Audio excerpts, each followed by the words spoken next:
Okay, guys, we are live. So for those listening at home, welcome to the Dungeon Musings YouTube channel.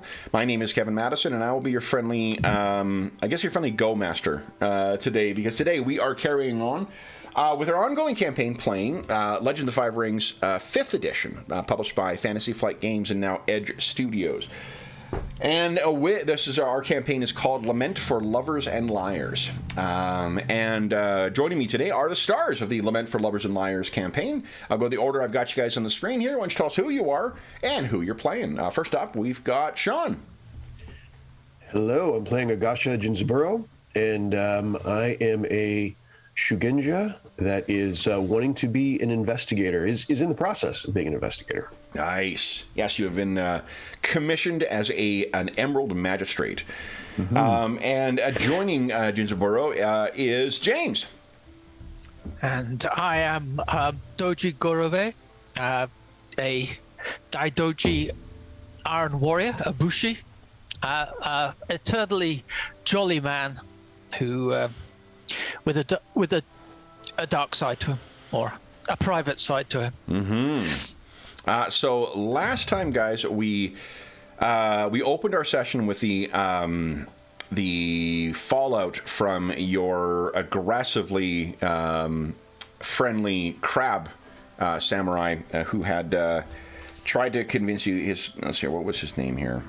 Hide Ukayo. Ukayo was trying desperately to get you guys to stay behind and drink with him or get in a fight with him, but you guys had successfully navigated those treacherous waters and successfully extricated yourself from that. But what happened after that? What happened last time? I'll give a couple of visual hints here. I got some helpful... we headed over to our new boss. Indeed. Who... had the mystery of a Ronin who had been offed in the city with one witness. Yep. So we had we looked at one note which had been sent in about it and saw a hidden clue there. But then we went off to a happy family reunion. Yes. At the mortuary. Where Agasha-san's sister-in-law held court, and where I got to enjoy, a warm family reunion. That sounded about right to you, Jinzaburo? Indeed, yeah. It was a good opening for Family Matters. There was also while Kitsuki Kita seemed to have knowledge. You guys had gone to the Temple of the Brotherhood of Shinsei to observe the body where it was being held for the customary length of time before it was going to be burned. She had noticed some unusual markings on the body that seemed to suggest that there was murder. But you guys were perceptive enough to pick up what those were. Do you remember what the unusual markings on the body were? His jugular had been severed by a shinobi weapon. Yes, precisely, and seemingly overlooked by the Rokugani equivalent of the mortician who had prepared the body.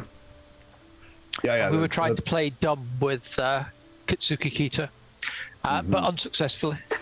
Yeah. The many things can be said about Kita. Her lack of discernment is certainly not one of them. And also on the watermark, or the mark on the scroll, we were trying to be subtle about that, but that didn't work on her either, or at least didn't seem to. Do you remember what that portended? It'd be a company insignia. Yeah, like a working class, something to be packaged in. And Gorobe is getting to understand why Jinzaburo likes his sister-in-law so much. Yes. So, Kitsuki Kita, I think where we left things was that Kita had led it to Gorobe. Gorobe, you are familiar with Oda Sanucci. And it's very... Sorry, guys. Oh my goodness, that is very rude. One moment here. I'm going to move you guys over to. Oop, there we go. Otis Anucci. I think we're right here. Yes, here we go. And there was Kita. So, Gorbe, you are certainly more familiar with the different, the three different districts. I think it's the Toshisoto was the outer ring, the Echo Hakai was the inner ring, and then there was the Forbidden City in the center. Let's see how much we can depend on my memory. Okay, go.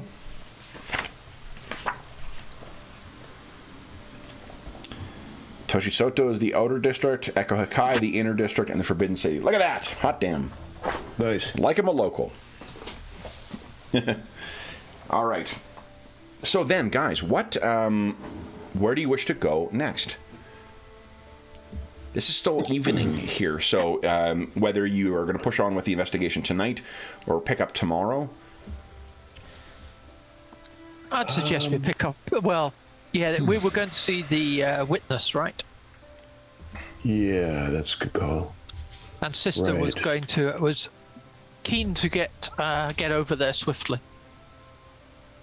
She really reminds me of somebody at work at the moment. So, what do you think? Do we go with her straight away, or we persuade her to stay till morning? The witness was clearly lying, right? And so it's an easy one. I seem to recall. Yep. She. What was her? She did want to go. Do you think she wanted to go tonight? Yeah, I think we left off. She was like slapping our thigh and telling us to catch up. Mm-hmm. I'm just trying to find the name for.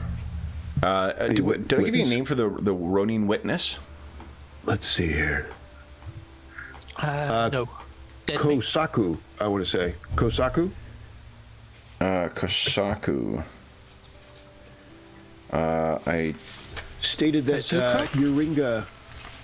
Yeah, I mean, obviously I could be pronouncing it. I mean, I misspelled it because I didn't. But stated that Yorinaga was assaulted by gamblers. Oh, okay, so I didn't. Yeah.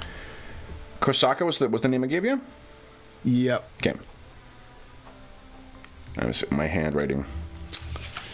And my spelling may be off. Suspect obviously. At the best of times. You may have typed it in, and so that may be correct spelling, but I also may have just, phonetically. Yeah, Kobo. So I got Kobo in there was the Tsukikita. There we go. Kosaku, yep. Kosaku was the Ronin witness. Okay. And Denjiro Yorinaga. Why did I have that there? Will she go without us if we don't go tonight? She cannot find the where this person is likely to be without you. She doesn't know. She's as new to Otis Anucci as what you are. She puts on a big show of knowing it all, but she is likely as lost in this sprawling city and in this environment as what you are. Yeah. Relying on good old Gorobei then. Indeed. What's your preference, Gorobei? Well, I think so. It's coming on for evening. I guess this guy's likely to be out and about in the city, probably having a few drinks. So let's go grab him now. Okay. Okay. So the let's see here, and actually, if you do you yourself, it may be a lot of asking around for. Okay, sorry, just let me make sure I got my notes clear here. The Tilted Crane is where you guys were drinking with that Ronin, right? Yes. Yeah, I believe so, yep. Okay, yep, and Tilted Crane. The Blue Lantern is it the Waking Frog or the Blue Lantern that you're staying at? So there's a little confusion there. I think I want to say we switched off at one point because originally I was staying at the Waking Frog, and then the Blue Lantern kind of slipped in there. And so you tell me. The Waking Frog is where you were staying. Okay, I'm gonna write that down in my notes. Okay. So, because I've got that where he is staying. All right. Okay. So then we've got it all cleared out, and I'll put down a Tilted Crane. Gambler's Den. Okay. The Rokugani Mos Eisley. You, Gorbe, will be asking around, but you also know that Jinsaburo, you did run into someone who seemed to know a Yoriki, who seemed to know an awful lot more about what was going on in the district than what you were. Mm-hmm. Do you remember that was? Yeah. I believe that's Simon, right? That is Royobe. Okay. Was the original. Yeah, was the guy that. Right, from that first district that you ran into. Yeah. Yes. So he's from a different district than what yours was, right? Reiki in other district. So he seemed to know precisely where you were looking and what you were looking for. That's a resource that you guys as magistrates can easily call on.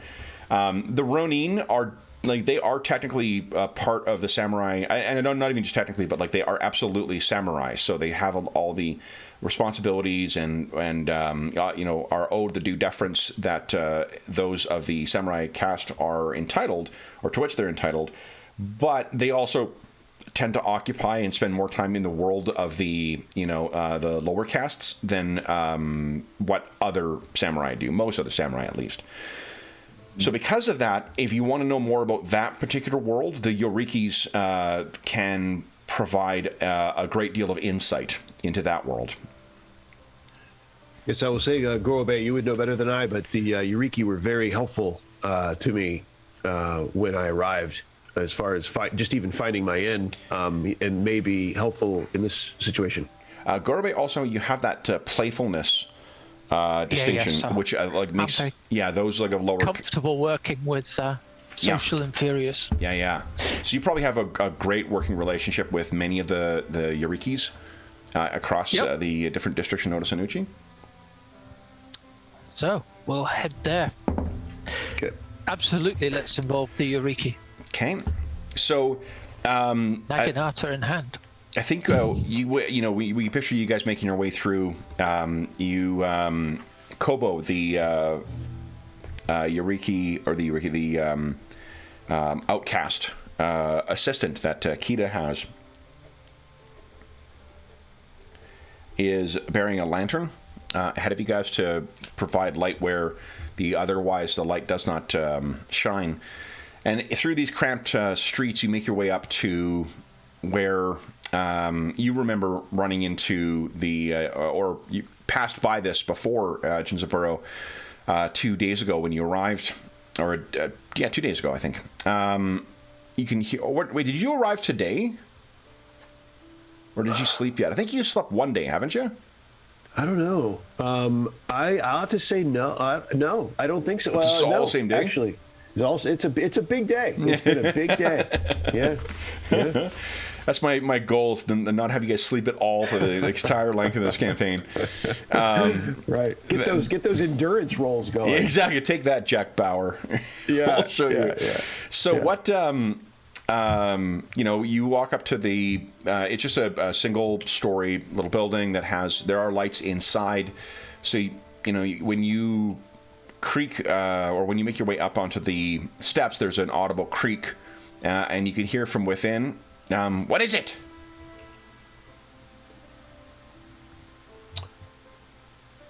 And I give Gorobe a nudge as the local. Hey, is Doji the magistrate?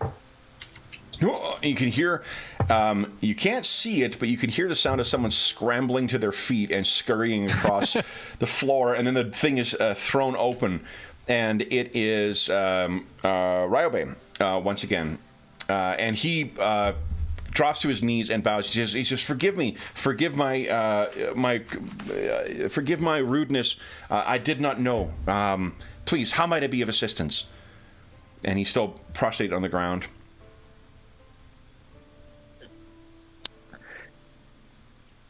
Good to see you, citizen. He looks up. Doji-san, how might I help you? And he comes up to his feet now that he recognizes who you are. He only saw this, the colors and the tone of a samurai, not realizing that, it's you, I know you. And he looks over and he sort of looks back and forth. He says, Agasha-san, you found who you were looking for then? Or Indeed. I'm back to my helpful guide. Can't stay away, obviously, Royobe. We are back for your city knowledge.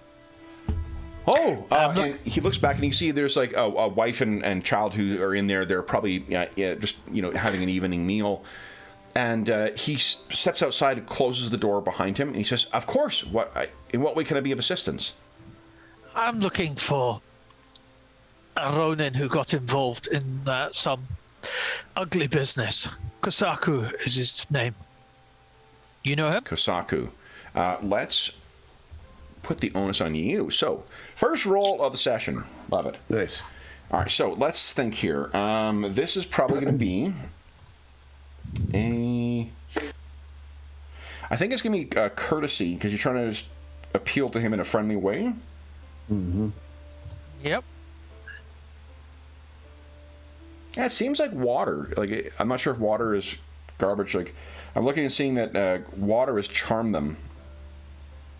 Reason is earth. No, I'm a jolly man. I get on with Charm. Okay. people who are so. Sure. What So, courtesy it is? courtesy and water approach. Yeah. Nice. Okay. So, and you can also re-roll 2 of those because of your playfulness. And you can keep 3 of them. Difficulty is going to be 2 on this, so you're picking any 2 of those. You might get a little bit of strife. What does the water approach allow you to do? So I would maybe re-roll 2 skill dice then. Okay. The success, the 2 there is the white ones. Yeah, the blank and the those are the ring. Yeah, the 2 ring dice ring ones. 2 ring dice. Okay, sure. The one and the one that's just the. Okay, nice. No, that made very little. So you've got. You can pick up to 3 of those. Which 3 are you thinking? 2 of them are exploding as well. I'll take the 2 success with 1 and then 1 exploding. So. Okay. So 2 success. So the single skill dice with a success, the one that's a success in strife, and then the exploding with strife. Okay. So go ahead and give us. Whether you either give us a ring dice or a skill dice. They both are the same thing right now. Okay, let's just. For your exploding dice. Okay, nothing. Yeah, well, that's a blank. So it's 3 successes and 2 strife. And I don't think any opportunities, right? Nope. Okay. So you get 2 strife from this, and what would be this? I mean, maybe this is just you. This is fitting in with your sort of playfulness. Like, you're taking this guy away from what looked to be a lovely family dinner. So just Gorabe is not a heartless son of a bitch. So that's why I'm guessing where you're getting a little bit of your strife from. But he says, "Oh, I'm familiar. You mean the one who witnessed that murder? And you have an extra success. You could also press for more information if you'd like. I know where he might be found." Yes, that's the one. You know where to find him? I do. You need to have a chat with him. That is at the Blue Lantern.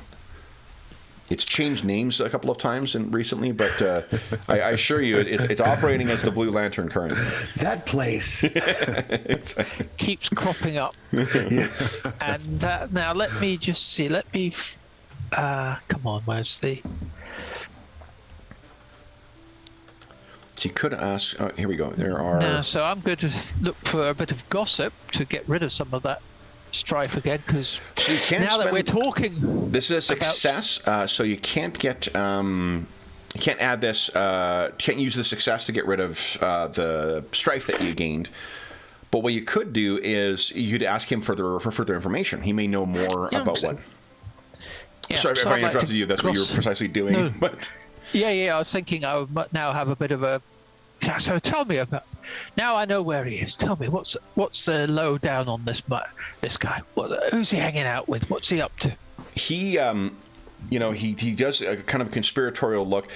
Samurai have a way of normally speaking that they don't give a shit who overhears stuff, right? I'm assuming because if you're familiar with not only the lower classes and whatnot, where overhearing certain things might be dangerous for one's, if you're calling insulting a samurai or something like that, that may bode poorly for you.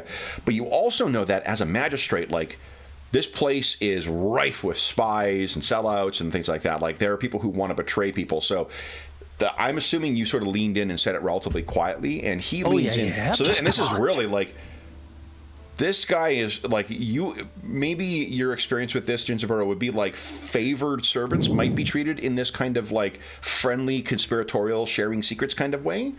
Mm-hmm. But he looks back and forth and he says, Doji-san, are you familiar with Yotaka? And tell me more. You can actually give us. Let's see what you know about this. Unfortunately, I don't think you've got a hope in hell of this, Jinzaburo, because you've just got to town. Yep. But let's see here. That would be, I think, culture. And culture and earth is recall it from memory. Survey is water. I don't know if you can pick it up from that. You could use void maybe to sense with your instincts who this might be, the way he's talking about it. I'll use earth. Why Earth not? can't recall.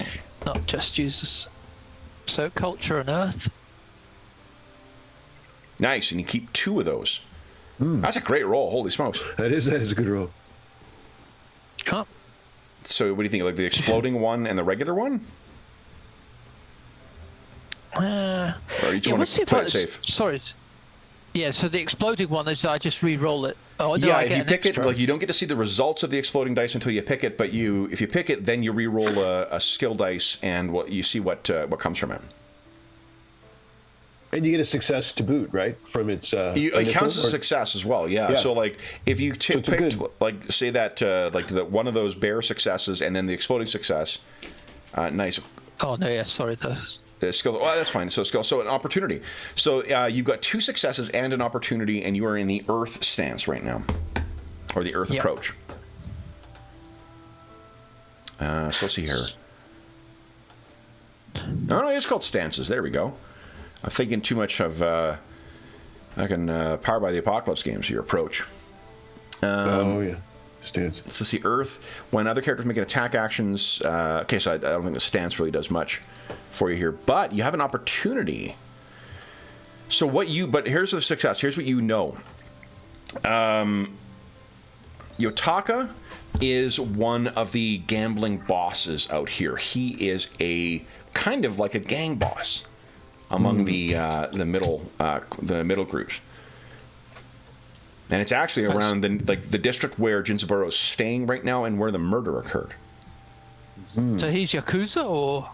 He's No what such would be thing. the equivalent of the Yakuza. Yeah, there's not really. I can't remember if there is a Yakuza in here. There's gamblers. The way they seem to be referenced in the source material is that they're called gamblers and they have tattoos. So, Right. take from that Yakuza, what you will. They are led by Oyobuns. So, Right. looks like Yakuza, smells like Yakuza, but Half brother, it flavors, ain't okay. Yakuza. Right. It's a long time. It's a while since I've heard that name. So he hangs out with some interesting people then. Any rumours of what he's come up with? What's he? Why would he be involved with a guy like that? I do not know for certain, but the murdered man. It said he worked for him, and the Blue Lantern is one of Yotaka's establishments. So what was he doing? Yojimbo? I think, Samurai-san, you may need to think of more dishonorable activities than simply serving as a bodyguard.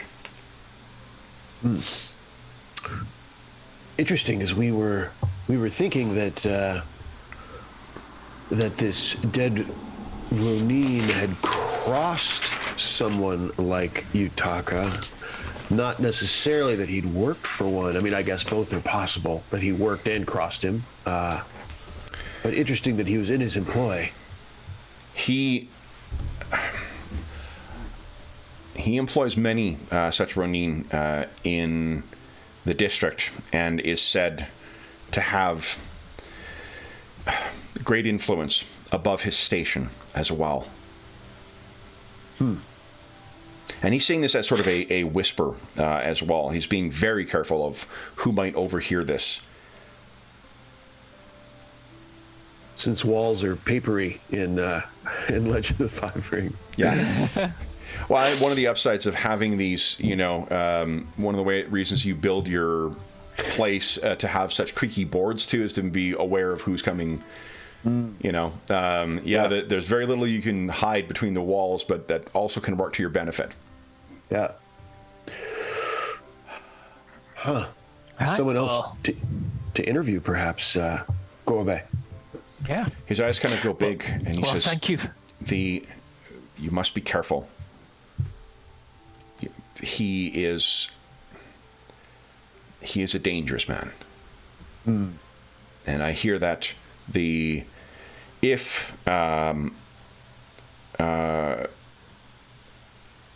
Kosaku is now drinking, is now socializing at the Blue Lantern, he was a witness to the murder of the last Ronin, the last servant or one of Yotaka's servants. That might speak to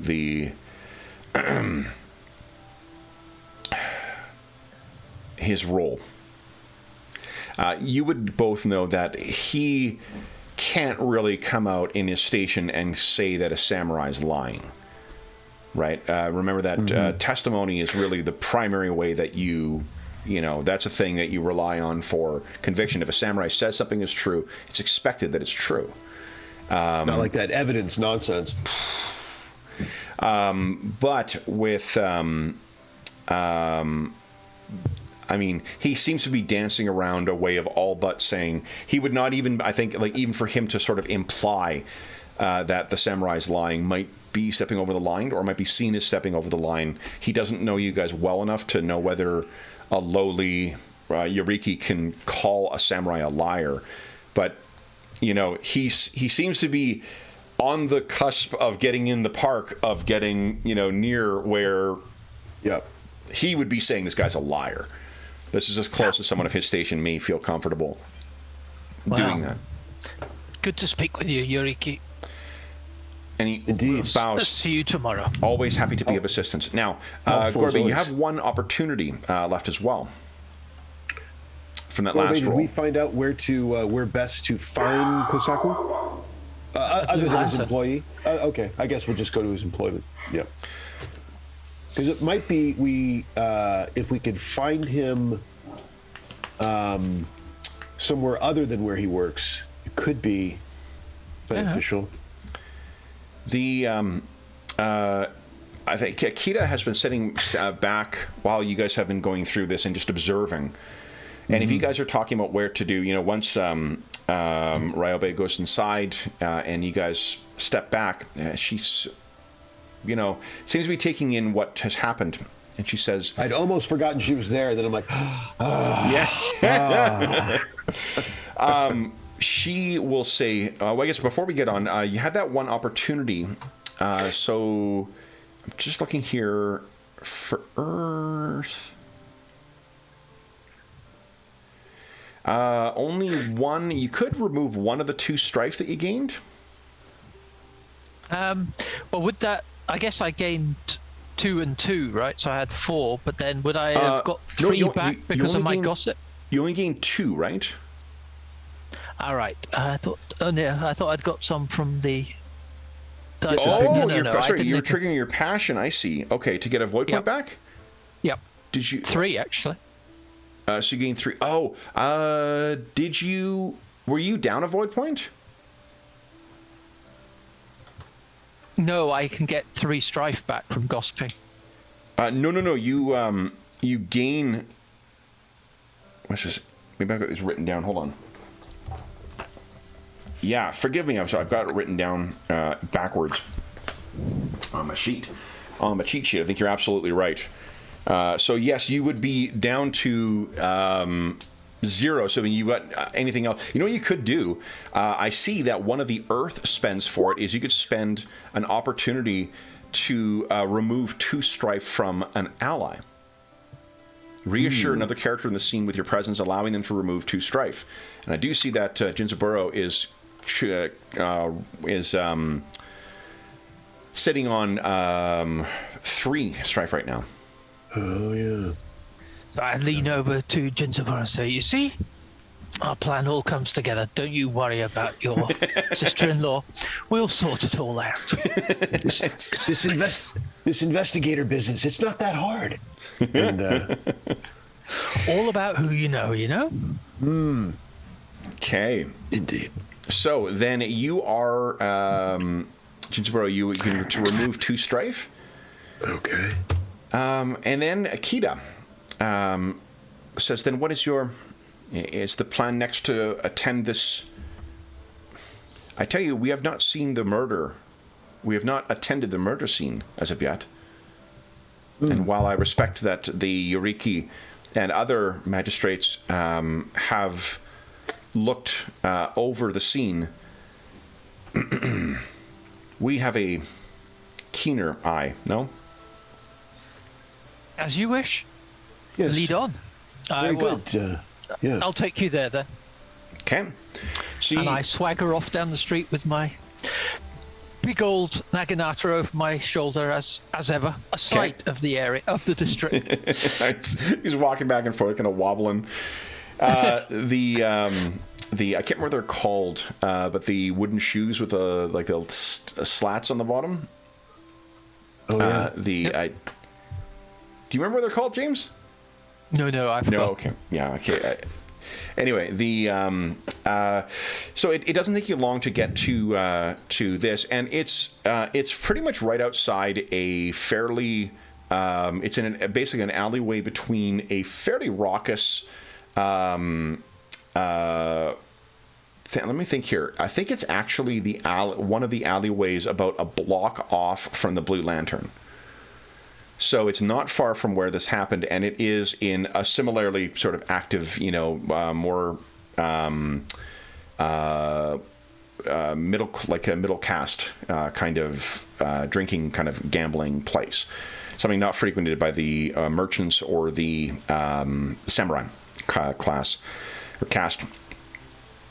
And the buildings are very similar in here too. Like when new businesses or new, owners come over, more often what they do is change the sign out front than they do change the actual. It's rare for a building to be torn down and then built back up again. So while you're here, the Void Point talk. Oh yes, a reminder about spending the Void Points. Now you can get Void Points back by triggering your passion. No, that's removing strife. By triggering your anxiety. Geta. I think that is... Something else? It could very well be. Let me think here. Yeah. Well, I wasn't fit. Mine's irrepressible flirtation, and Eureka really wasn't my type. Yeah. Okay, let's see here.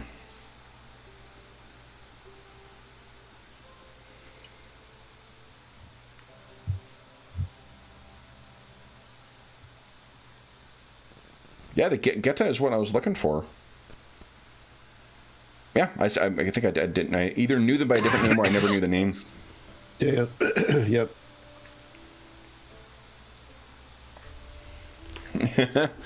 Okay. So then, when you reach here, yeah, I mean, there's very little that is that distinguishes this particular place from any other alleyway that you've made your way through. Let's quickly just take a look at void points to refresh our. There's always Oh, that's good. so many Right.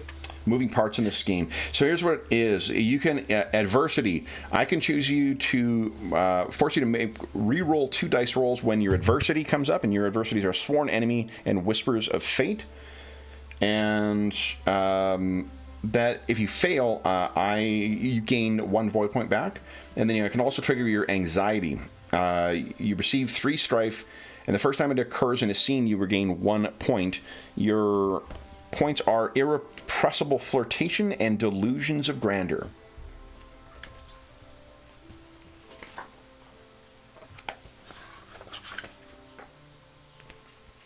So that is the way that works.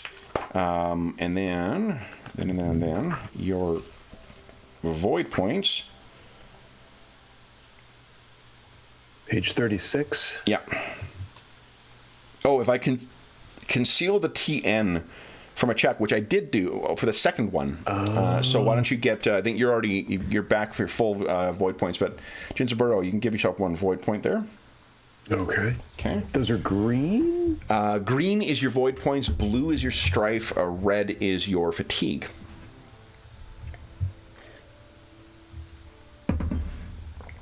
Again, this is the Diablo convention for mana and health.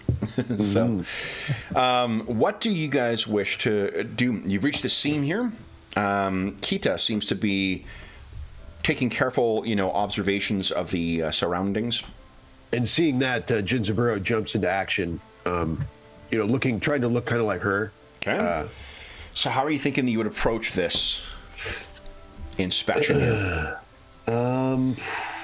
Let me see here. I think you definitely have subtle observer, so that would, I think, be of assistance here. You can re-roll Nice. two dice. Yep. Oof, and this also I may give you a chance to get your full void points back, because if you're contesting with her, that definitely seems like a sworn enemy thing. Yeah. Hard to imagine I'm not.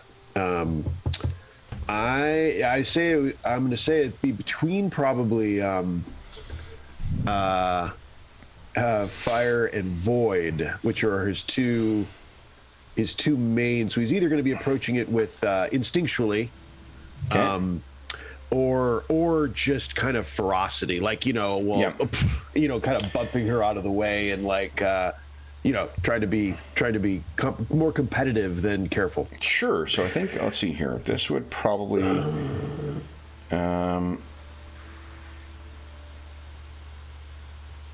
So I'm on the fence. The more thoughtful would be void, I think, for me. The less thoughtful and more family competitiveness would be fire. yeah. I'm just trying to figure out the skill first here. Oh yeah. You go ahead. As well. Do you have any?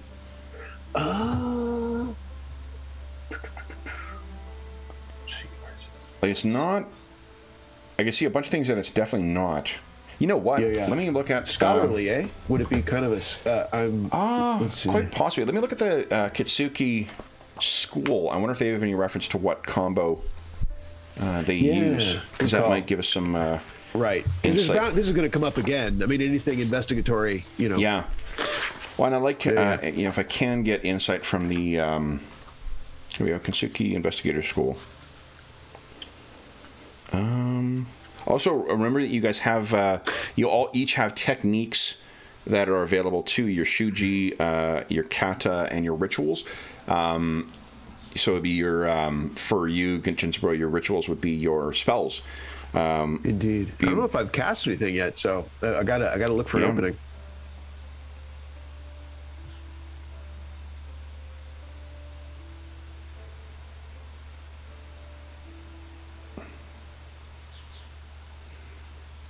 Okay. Nothing specific there.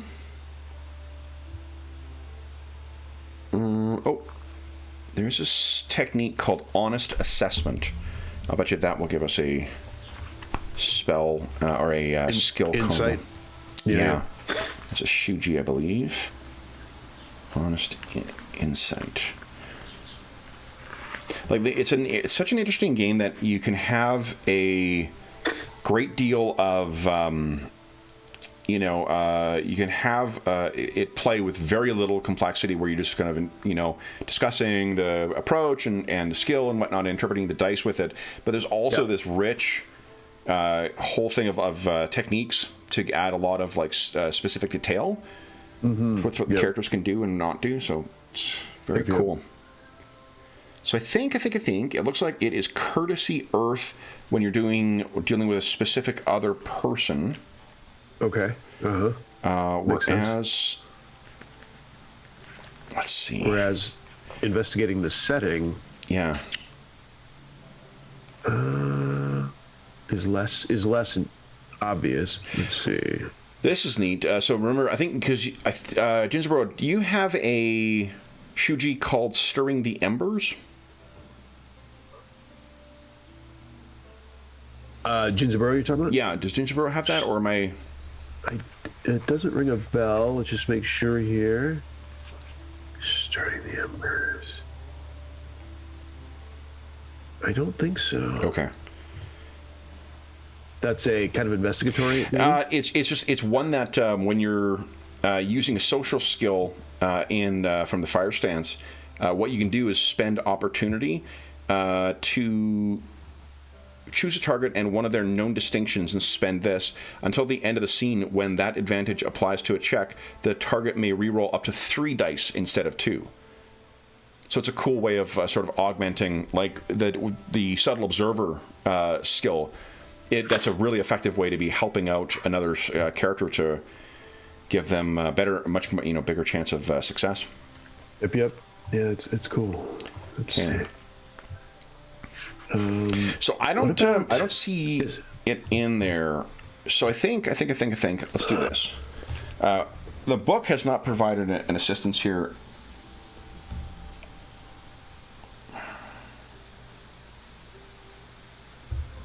I'm a little bit. I wonder if I think skullduggery. Okay. I think skullduggery, and then you choose your approach for it. You were suggesting either fire. Or fire is innovate. And I was going to say whether artisan for items like design, looking for things out of place, but I'm not sure if that's quite correct. I think that's the artisan stuff. Those approaches seem to be more for actually constructing stuff as opposed to observing. Yeah. Whereas I think the scholarly ones that you suggested, those are theorize. It would be fire, or sense would be void. Survey would be water, but I think you're not great at water. Gorbe is quite good at water, I think. Water's my thing. Very flexible man is Gorbe. So skullduggery and water is what Gorbe could use as an approach here if he wants to look around. And Genshinburo, what are you thinking? I think to start, he will be. I think he's probably going to overdo it in this initial situation. Okay. So fire and would it be skullduggery? Is that what we're thinking? Yep. Okay. Yep. So fire and skullduggery for you, and water and skullduggery for Gorbe. And I think basically what we're going to distinction, Gorbe. Yours could trigger for Subtle Observer, but basically because Sworn Enemy and Subtle Observer are both at play here, that we're just going to not re-roll any dice. You're stuck with whatever you get there, Jinsaburo. All right. Okay. The other question is whether to spend a void point Gorbe, here. interesting. Okay. So a single success right now. You can re-roll 2 of those, Gorbe.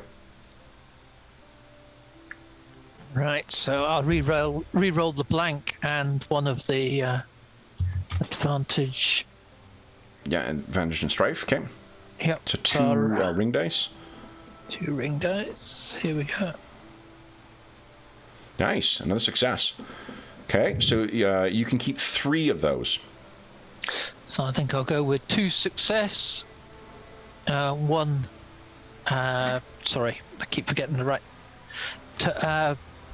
1 opportunity and 1 stress. Okay. 2. Yeah.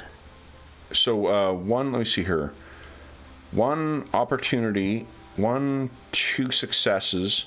I think you can do it without any strife if you want. If you Yes. Sorry. No, I've got 2 successes and 2 opportunities.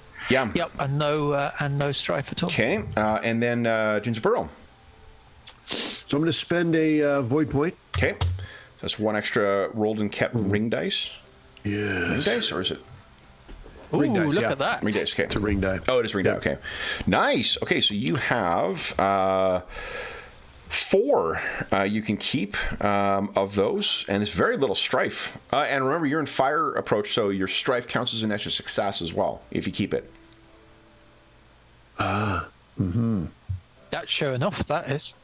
Yeah, it is, and it's appropriate here. So I could keep 4. Yeah, that's a lot. I'd only be discarding 1. Let's see. Those are strife. 1, 2, 3, 4. So do I want the success or do I want the opportunity? Basically, is what that comes down to. Mm-hmm. Gorbe has 2 opportunities in the water stance right now. I think he's going all success. He's going big. He'll take the 4 success dice. 4 success dice, okay. 1, 2. So you gain 2 stress, right? 6 successes then. 2 strife, yeah, 2 strife. That's true. That's so much. Maybe I should take the. You know what? Each of those things gives you extra information though, and also you're all going to get a void point back because I didn't tell you the target number on this. Okay. Those are Yeah, he'll just go big. I stay with my. So the 4 success dice. That's okay. So you theorize about this. This is, the uncanny level of insight. Like, what are you doing? Why are you going up there? Kind of thing from True Detective or from The Wire. There's a great scene in The Wire where the only dialogue is keep repeating the word "fuck" over and over again as they're like repositioned, like fuck. Yeah. It's great. All right, so you got 2 strife. Now, Gorbe, you got a total of 2 successes and 2 strife. So you did not succeed, but you do have 2 opportunities, though. And you're in the water approach. So what do you... you succeeded. Okay. What are my options? Jinsaburo. And you've got 2 extra successes on top. So let me tell you the baseline that you've got, and feel free to interrupt at any point, James, and let us know what you want to spend your opportunity on. Yep. So you look down, and I think knowing that these houses they're all sort of built up, like they're not built into the ground with the heavy foundation. They're all built up on a platform to avoid, accommodate for flooding or whatever.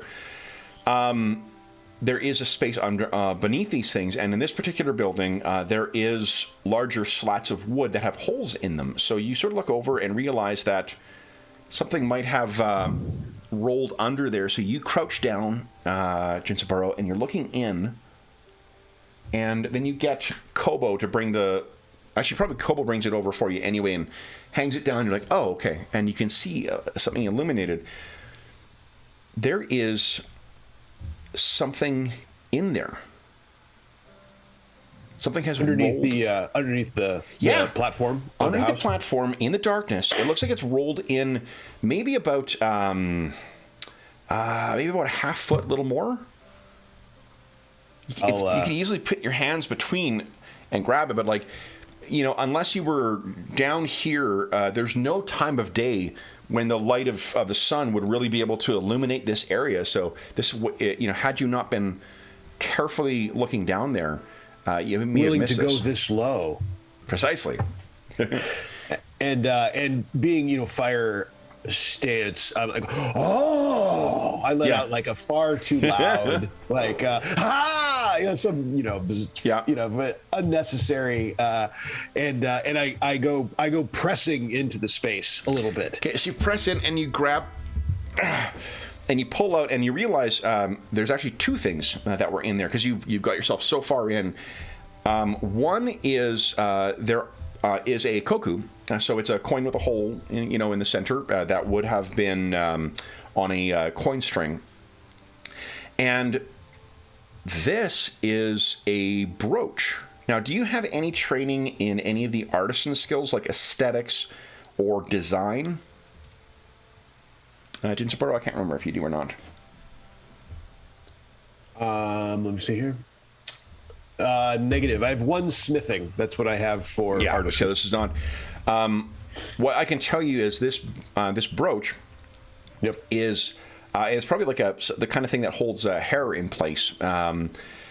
This is it seems to be of exquisite design, and it is most definitely something that belongs to a member of the Crane clan, or perhaps a gift from them, although it would be rare for a clan to give a gift to another clan that has its markings on it, right? Like, if you're giving a gift to the unicorn, you're going to give something that has the unicorn mon and perhaps even the family sigil on it. But this is, and it's almost perfectly circular, so it's easy to understand how when something fell, it would have gone in there, and there's not any, it's pristine, like it has not been under there for a very long time. The koku, likewise, is almost perfectly clean. It looks like something that has been collected relatively recently. It actually has that shiny quality where you think that it may be something like fresh from a smithy or fresh from a wealthy daimyo's hoard. The other thing, you still have two other successes. You can also look for other bits of information if you'd like. So first, what do you make of this? I think when you pull that out, Kita looks at it and says, "Curious." I think I press towards her, unnecessarily to show her. I say, yes, this was undiscovered. Both of these, I hard to imagine they are not involved. That these are illustrative of what occurred here. Look at this Crane iconography. Kakita-san. Yeah, she nods, and her eyebrow kind of arcs up, and she says, "I had observed that." Gorobe, look. And Gorobe, so you look at this. Do you have any training, Gorobe, in any of the artisan skills? Not aesthetics. A picky bird. Okay. Not so much as a noodle. So it definitely is it most definitely is something from a Crane clan. It's something that the Crane, and the Crane are so I'm trying, not obsessed, but like they are so or they value aesthetics in such a way that what other clans might think are like really fancy dress kind of stuff, the things you would only wear for great ceremonies or whatnot. The Crane take a great deal of pleasure and pride from sort of constantly being in that highly cultured state, particularly the Asahina and the Asahina artisans. But I mean, even the archetypical Kakita duelist is the one who is able to, flash out their sword in a Iijutsu duel, fell their opponent, and replace it without a single hair, or a single crease in their kimono being out of place. So, you may need to get someone who has a more discerning eye to tell you whether this is truly something of value. It looks lovely, but everything the crane makes are of high aesthetic quality.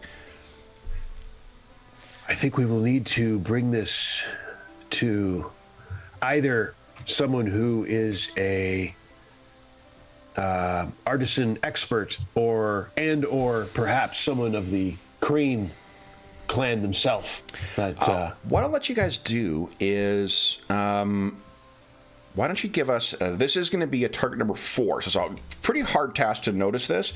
This will be an aesthetics artisan check, but we're going to use similar like the scholarly approach. So I think you can use like survey to notice this, air to analyze it, or void to sense. I think those are all approaches you could try to theorize or to just recall. Because you have no training in that, the target number would be like a 6. So it's effectively impossible with those others. But there's something, if you look at this, you may be able to pick something up. So air, water, or void approach with aesthetics. What are you guys thinking? And you said I'd gotten a void point back. You got a void point back? Yeah. And Gorbe has his, still hasn't spent his, but... And this is something where I think that Subtle Observer might play in as well. I'm going to go void. All right. Okay. Nice. Okay. So, still not... it's exploding dice, so if you're keeping that, you can re-roll it. Yes. Yep. Let's do it. All right. That is ring... Oh, wait. What happened there? Oops. I made a mistake. So disregard the white. Yeah, no problem. Okay, so that is... So 2 successes and 2 strife. From you, but 1 opportunity. And because you're in the void stance, what does that allow? You do not receive strife from symbols in your kept dice, so there you go. Okay, perfect. So you're not able to pick up on anything, but Gorbe, what are you thinking for your approach? Well, I've rolled mine, and I'm a long way from 6. Okay, yeah. So again, you can keep none of those dice if you choose to, so that way you don't gain any strife. So yeah, someone who has more. Oh, actually, you got. I'll take the strife anyway, because I'll be concerned that this things of the crane being involved here. So let's see if Kita has any assistance in here. So let's see.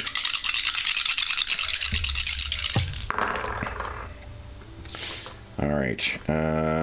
That's a terrible roll for her. We'll re-roll those for Subtle Observer. There we go. It's floating dice. All right. So we got 1, 2 successes and 2 opportunities. 1 opportunity so far. She needs 2. She needs this to explode twice more for it to. That's 1 more exploding dice and 1 more strife. I need 1 more success on this. And explodes again. Wow. There we go. All right. So I got enough things. So she steps forward and kind of looks at this thing. And do you still have it in your hands?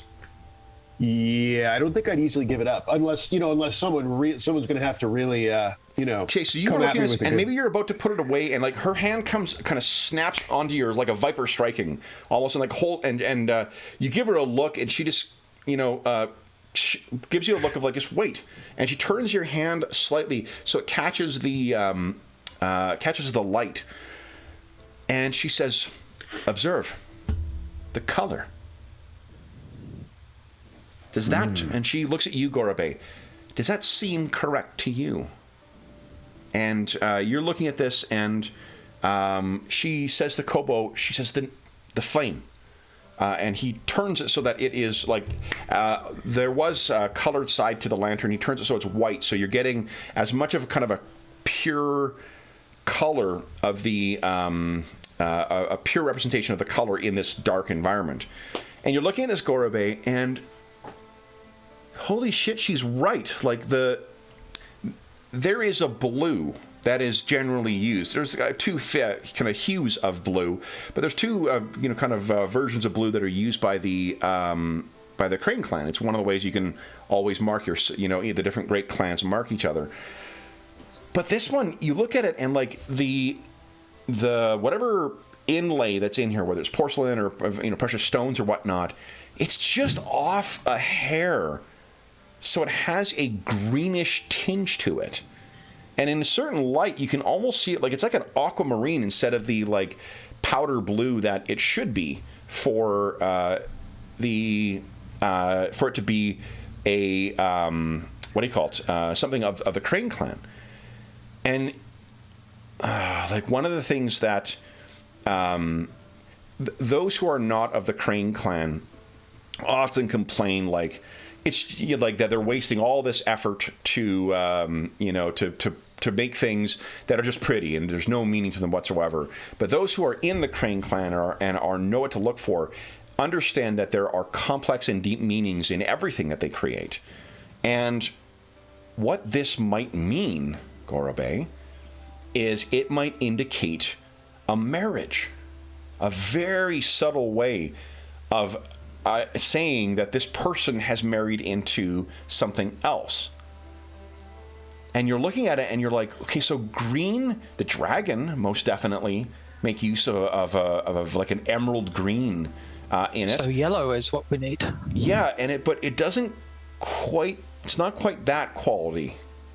In fact, if you were to look, it has a, I want to say like a more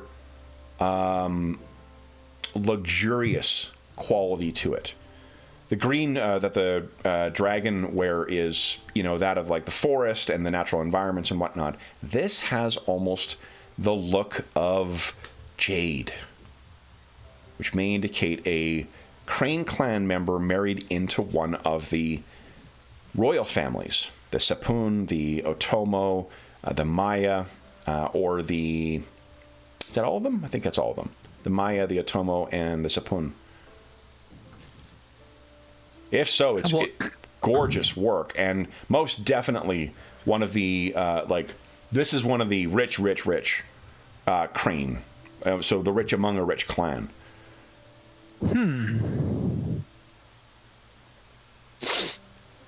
Interesting, Gorobe. She releases your hand as quickly as she sort of grabbed it and says, "What do you make of that, Gorobe?"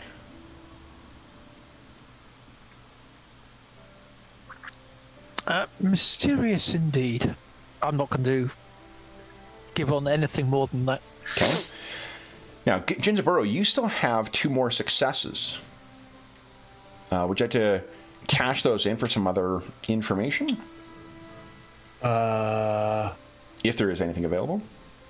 Yeah, I mean, for sure. Okay. So where do you look next, do you think?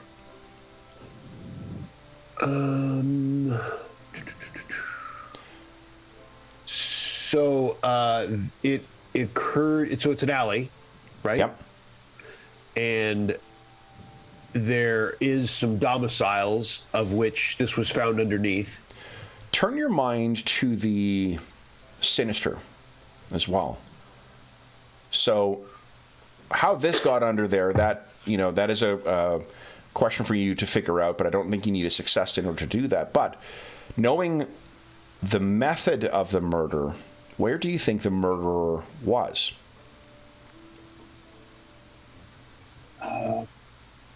The roof is a possibility. You look up. Perhaps if you have to get up there, and it would take a relatively easy way of you scrambling up something, or with Gorobe's assistance. Yes, I'll put away the koku and brooch. Okay. In a safe place and on my person, and then look at Gorobe and motion to the roof. Okay. And Well, put a foot up. I'm ready I'll for put my hands under and hoist him up. Okay. Gorbe's not scrambling up on any roof. Yeah. So it's not the most, elegant. No, and I think, do you have athletics at all? I think it's called... What's it called? Fitness is what it's called. It's a martial skill.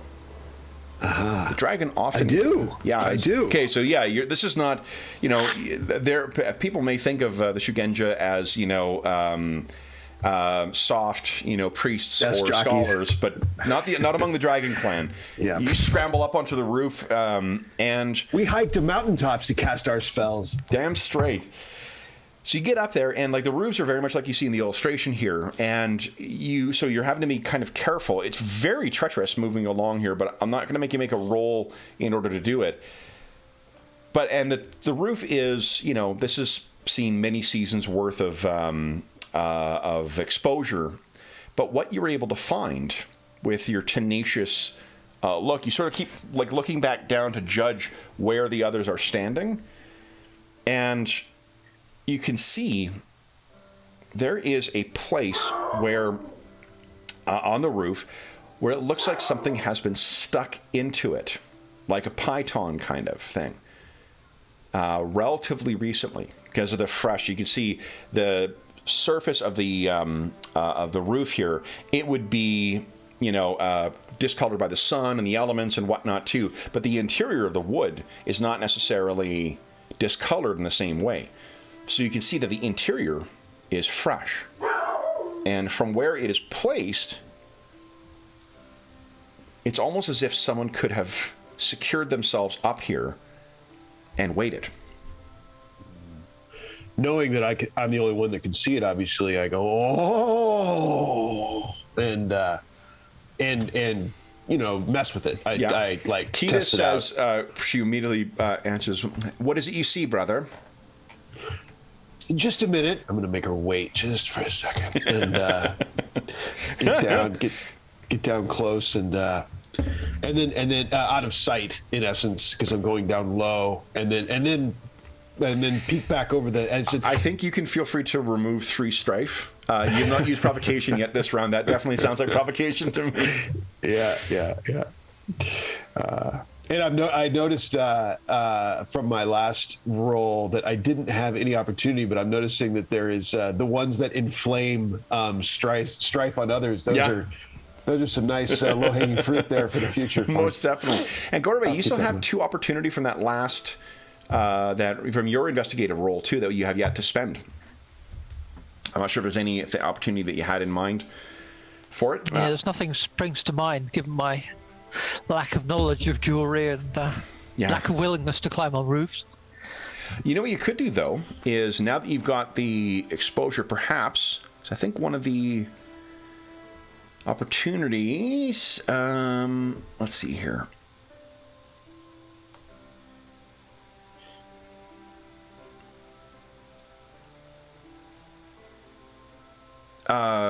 So spotting an interesting physical detail. That's not what I'm thinking of here. Yeah. But one thing is whether it's there's usually in a lot of these games there's a spend that is to like find more information, like to know where to look. Mm-hmm. Yeah. So I think what you could do is if you want to spend 2 opportunity.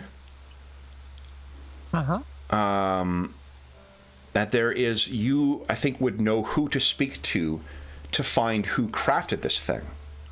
All right, that would make sense. Okay.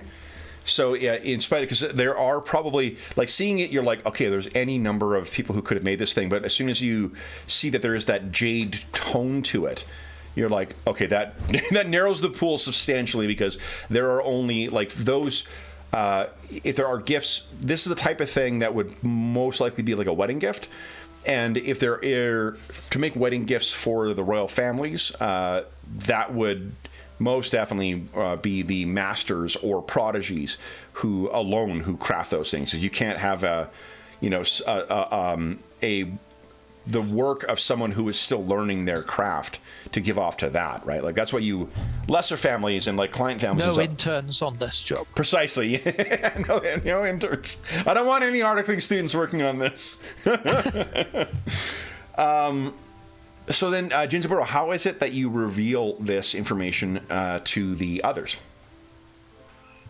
I think my face suddenly reappears over the rooftop. Mm-hmm. I did. Yeah. Oh, it is a.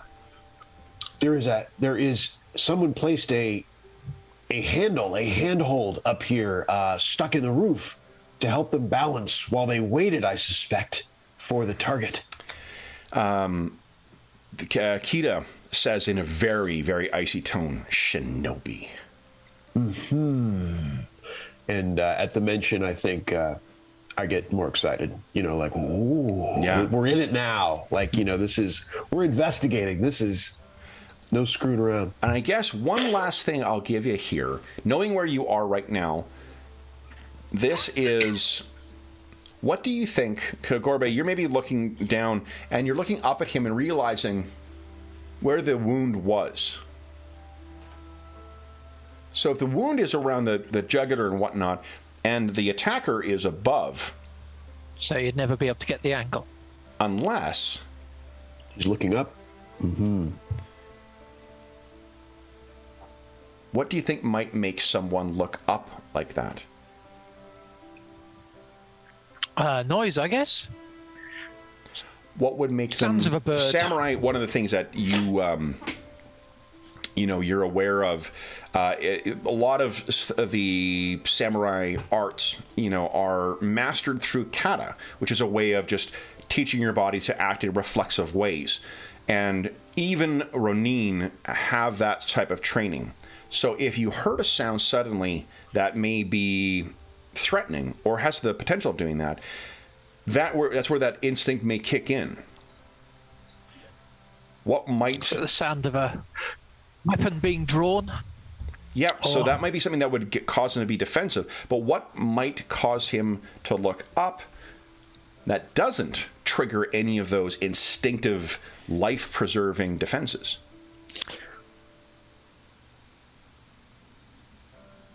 Sound of a bird? I'm just... Normally it'd be the sound of a friend or something like that, but strange coming from a roof. Let me ask you this. What happens when you're in a busy room and someone with your name has their name called out? Oh, yeah. His name was called. So you're looking up and I believe you've pieced together, Gorobe, precisely how this, how the wound occurred and from where it was delivered. It also, looking back, would make sense for where he fell, and if the thing scattered, that would could explain why the koku and whatnot rolled underneath. You don't remember there being any information about any money. Now, if it's as this Ronin says, and the guy was attacked by gamblers and murdered, well, then maybe they made off with his riches and whatnot, but you don't remember Denjuro mentioning that whatsoever. He was just attacked. Oh, but funny, the assassin, it looks like the assassin didn't mess around, it was literally an assassination. Yeah. And there was no intent to discuss or get any information. Generally speaking, it's not the kind like a throwing knife or a shuriken is usually, unless you are an absolute master of that weapon, it is a poor choice for assassination. Because it's just like you have to get an absolutely precise shot, or it's just going to be something like, it's a not insignificant, but I mean it's not a fatal wound. So it also may mean that whatever attention that this guy gained from this assassin, it was someone incredibly skilled. Denjuro looking down, or Jinzaburo looking down from where you are, like, it would be a very difficult shot to make, even if you were using, because of the angle, using daikayu, like a great bow, or even a henkayu, a smaller bow from up here. That would be a tricky shot to make. And that comes with a lot more force and a lot more chance of just killing someone outright. The murderer that you may be looking for is likely a master assassin. Yeah, looking down, I say, Candidly, I don't think I'd have any hope of affecting a foe with any weapon from up here. This was an impressive deed, as dark and as dishonorable as it was. So Kita looks. Seems. Go ahead. I'm sorry. Go ahead. No, you go ahead. You're much more important than mine. It seems strange, that we've got a lowly Ronin working for a gangster, being with what appears to maybe be a highly valuable and connected gift, and assassinated by someone with such skill. Indeed, there's. I was thinking the same thing, Gorobe, that the key may be the victim, maybe even more so than the killer. Who was he? He may not have been who he represented, perhaps?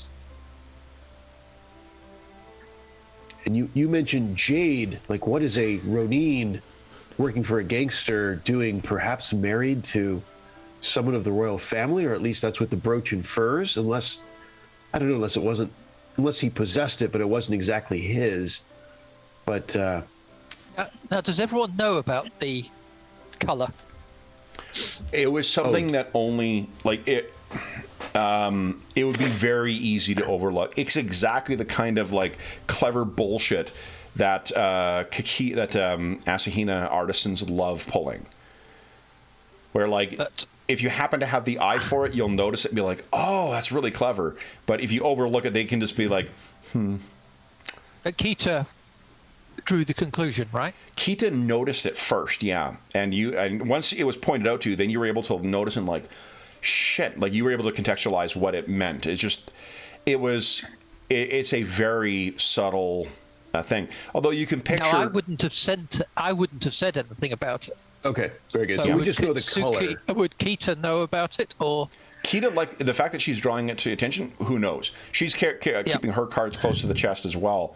What you can picture, Gorove, is that, in the lantern of this darkened, in the lantern, the light cast by a lantern, a paper lantern, in this darkened alley, it's trickier to notice it. But what you could picture is this on a beautiful sunny day, worn high in the braided hair or whatnot of a crane, accented against their white, their perfectly, bone white hair.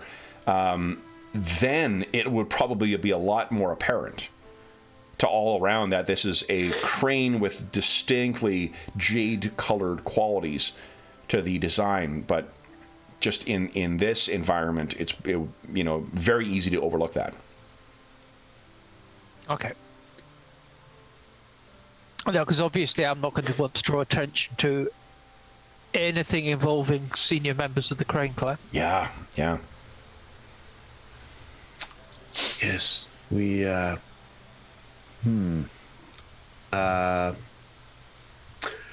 What do you think, sister? I think that it is curious that one would employ such skill in ensuring this one's death. Mm-hmm. And I am doubly certain that our witness is a dishonorable liar. Indeed. It would seem, as we thought before, we need to have a careful discussion with our witness, and after this, more investigation into who our victim was. And he starts climbing down. Okay. So why don't we're way past our mid-session break, but why don't we take our, as you guys are getting down and recouping, why don't we take our mid-session break, refresh our beverages and such. I'll let Anna Banana outside. She can yell at some people. And then we'll come back and see what you guys learn at the Blue Lantern. Okay.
All right, I just failed my courtesy check with a pit bull, so Anna's staying outside.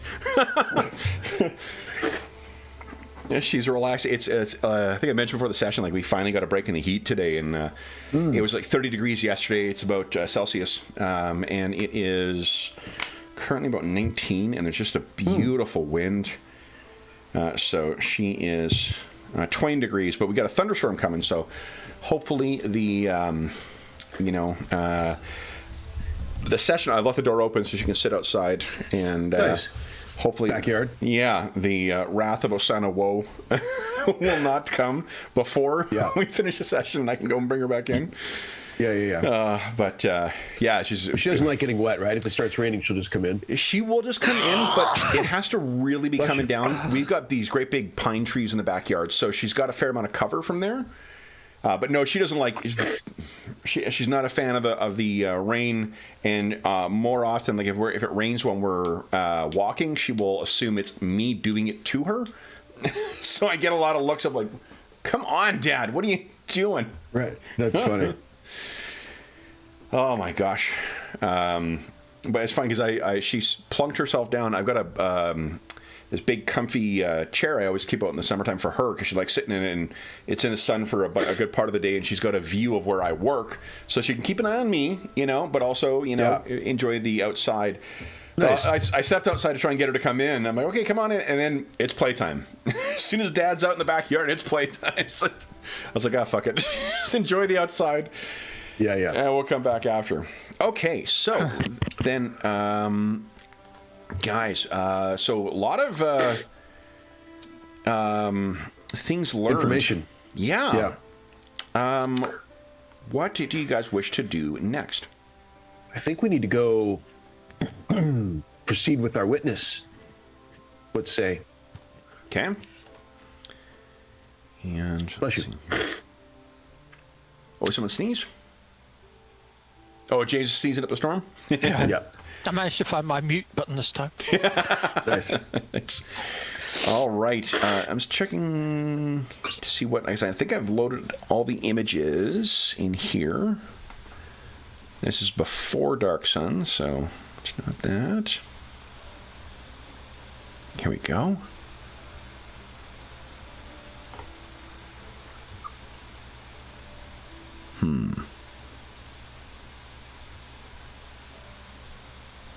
Oh, here we go. All right, I found my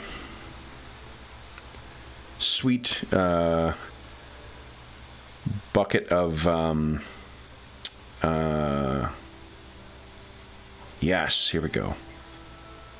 Sorry, the things I loaded, the images I loaded that I needed. Okay, here we go. All right, so you guys are heading in, or heading to the Blue Lantern then, not far away from here. What is it? Do you have a plan in mind for how you want to approach things here, or do you want to have a discussion before you go in? Or are you just going to head in and see what comes? So we're heading to his place of employment, right? That's our presumption. The Blue Lantern. That is the Eureki, I think, suggests that if he's hanging where the dead Ronin, he thought that he worked for boss Yotaka, and if you are coming here, then. Or if he is hanging out here, that this is a establishment run by Boss Yotaka.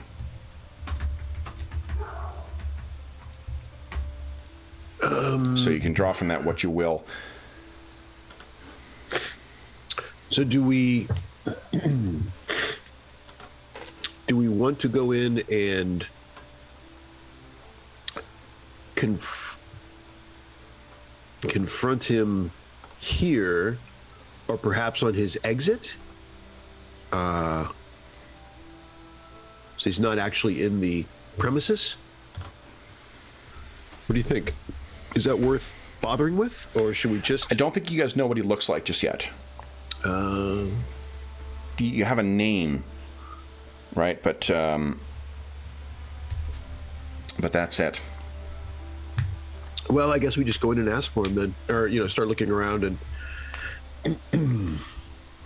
What I suggest maybe is, if you ask and find where he is, and get him pointed out, I'll just sit down and try and have a drink with him. Surreptitiously. We go in separately. Okay. Okay. Yeah. All right. Then. Well, maybe do you just want to go in yourself then? Yeah, I'll just wander in and. Yeah. Okay. Well, I'll be in full jovial mood. Okay. me and my lovely sister will catch up outside. While you go in. Okay. I'll be there. So she is. Here we go. Grabbing stats here. I will say the Book of the Waves. It's a supplement that is purportedly only for about Ronin, and a good chunk of it is about that. But there's just a ton of useful stuff in here, including a bunch of new NPCs. Oh, cool. Yeah. So, if you're looking for, it may be it's something to easily overlook because it's not as iconic as the Courts of Stone or Emerald Empire or whatnot. But it's a pretty helpful little supplement. Nice. That's a new one. It's a 5th edition. It is for 5th, and it came out. I think the last thing to come out was Fields of Victory, and we're currently waiting for news of the Dragon Clan supplement coming out. Okay. Which is like the Wilderness / Dragon Clan supplement. The Fields of Battle was the Mass Battle and Lion Clan supplement. Celestial Realms was before that, which is Phoenix, and that Courts of Stone was before that. I think this one fit in. Path of Waves, I think, was between Celestial Realms and Fields of Victory, if I remember. But helped a little bit. And it's bigger. It's bigger than the others as well, than the other supplemental books. So then, let's talk about how you're going to approach this. First one in is Gorobe. So what are you thinking here, Gorobe? You're trying to track down this guy without sort of tweaking him to your interest? Yep. So I'm going to sort of. I'm assuming, is there a bar there? I forget what's the setup. So the Blue Lantern is actually This is not just a tavern or gambling establishment like the Tilted Crane was. This place is an actual inn. So there is a bigger common room, and then there are rooms that go off of here, and there are rooms on the second floor as well. The big open area is sort of where everyone is socializing, and some of that's gambling, some of it's enjoying the company of young women or young men, and so it will require a little bit of asking around to figure out who this person is. Most definitely, this isn't this is not the Winter Court, where the courtiers and whatnot. This is a very raucous and distinctly non-Crane setting. Yeah, but I'm the sort of man that can fit in on that, so I'm going to just sort of wander around looking jolly, having a look at the games being played. Okay. Not committing myself to sitting down anywhere at the moment. Sure. Okay. And I'll wait for Jinzaburo to come on in and do the questioning. Okay. Well, right now you still don't know who the guy is. No. So I'm hope. You just want to be in there for when. I'll be in there and I'll keep an eye out for whoever Jinzaburo gets pointed out to. Okay. So I'm not the guy who's asking questions. Okay. So let's do this. Let's use. That sounds like skullduggery and con. You're trying to. Well. Is that water that's taking your chances? Water.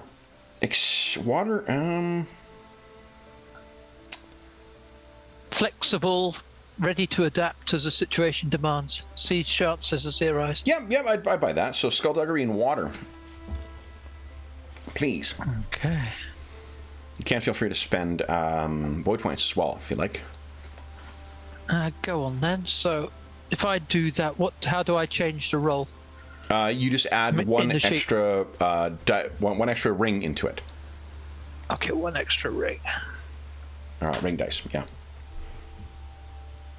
Okay, so you got... you can keep up to 4 of those. I forgot to give you the TN. So the difficulty here is going to be a 2. But you can get the benefit of if you can get your void point back, because I didn't tell you what the TN was. So you can keep up to 4 of those. No, 1 exploding dice as well. Okay, so I'll keep... So that's 2 successes, so I'm going to succeed anyway. Okay. So I will explode that one. Okay. Nice. So in theory, you've got like 2 opportunities and 3 successes. Oh, depending on if you want to keep that much strife. You could gain 3 strife. Yeah.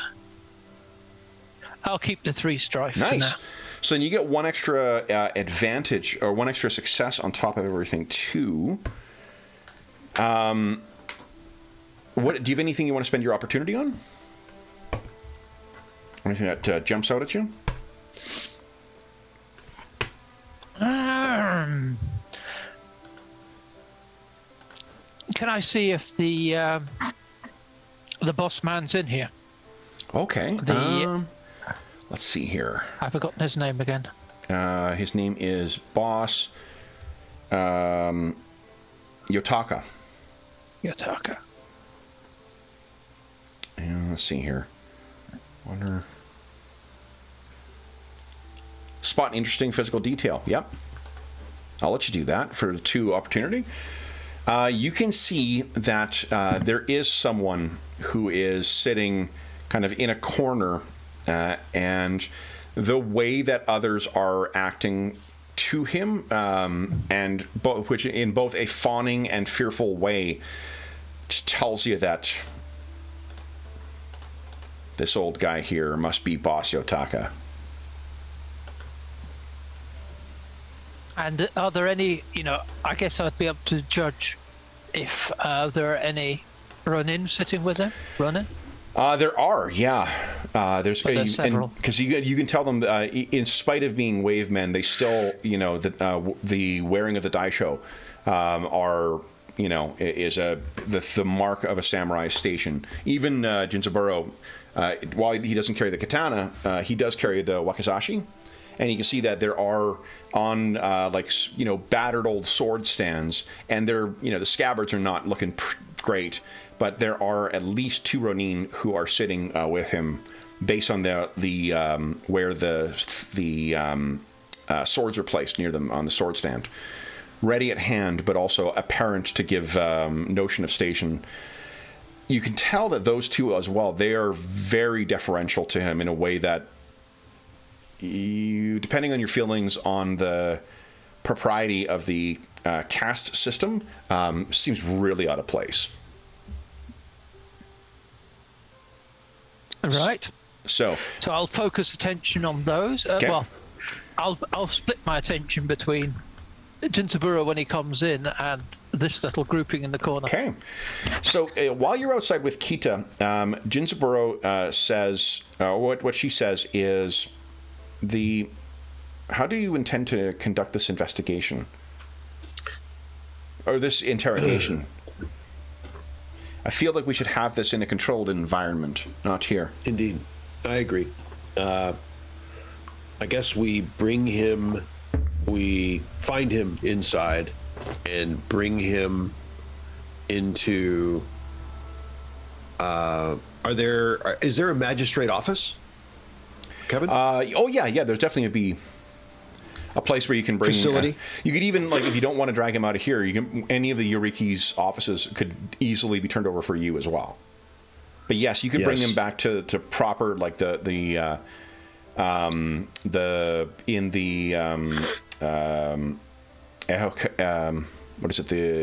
Toshisoto and the Ehok. Oh gosh, I've already forgotten it. I'm no longer a local. The neighborhoods? Yeah. Toshisoto, Echo Akai. Echo Akai, thank you. Okay. Yeah. in that the district that was set aside for the magistrates, there's certainly somewhere in there you could make use of, or you can commandeer any one of the the stations for the Yorikis here, or in any other station in the Toshisoto. Yes, Kita-san, I agree. We should find him and extract him, bring him to a place the place that we think is the most discreet of offices that are available to us, given the apparent level that we are dealing with here. We do not know how high the ears may reach, and we would prefer that our questioning does not get back to, for example, this Yotaka, prior to our discussions with him. So her eyebrow it remains still up, but she nods. It's always up. Agreed. Doggone eyebrow. Yeah. I have something there is a lead I wish to pursue, but I do not know if anything will come of it. You and Gorobe seem eminently capable of handling this witness on your own, and I will leave word or send word to Denjiro-san, and I will meet you where you bring the witness tomorrow. Okay. We will, then I will see you on the morrow. Okay. So she turns, and with Kobo in tow, she makes her way off elsewhere in the city. Jinzaburo is quite suspicious at this. This is, very well. So, what do you guys wish to, what do you wish to do next, Jinzaburo? He heads in. Okay. So you walk in, and this is a much more impressive arrangement, and much more classy arrangement than what you found in the Tilted Crane. You can see in one corner there is Gorobe, and you're looking across. You don't necessarily... Oh, no. And you hear... Dragon-san! And immediately triggering. Ukayo, your friend, Hida Ukayo, seems to have made his way to here. So come, join us. I take a moment to gather myself, because that's definitely it's going to knock him off his spot. He's like, oh. Gorobe, you can hear this as well from where you are, and you look over and you're like, oh, how did I miss that guy? I think as soon as you saw Boss Otaka, your focus was solely on him. I make my way over. And he's sitting with a bunch of gamblers. But this here, he seems to have made his way a little further up. There does appear to be a masked scorpion with him as well. And there are a couple of other Ronins. And he says, "This is the one who told me about the Tilted Crane. He's the one I have to thank for such an evening." What was your name again, Dragon? I forget. Too much sake. Agasha Jinzaburo. Jinzaburo, right. Then, Jinzaburo-san, will you join us?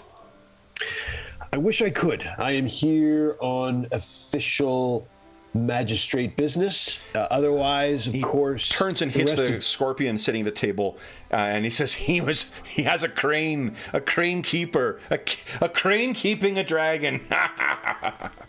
And the scorpion is, of course, wearing a physical mask, as is often the case with them. His eyes look up at you, and really, Jinzaburo-san, was it? Yes, I don't think we've met. What was your name? He gives you the kind of a smile that is equal amounts smarm and threat that really only the scorpions can master. And he stands and then bows to you, and I am... Hold on. Bayushi Romika. Do I have a illustration for him? Let's see here.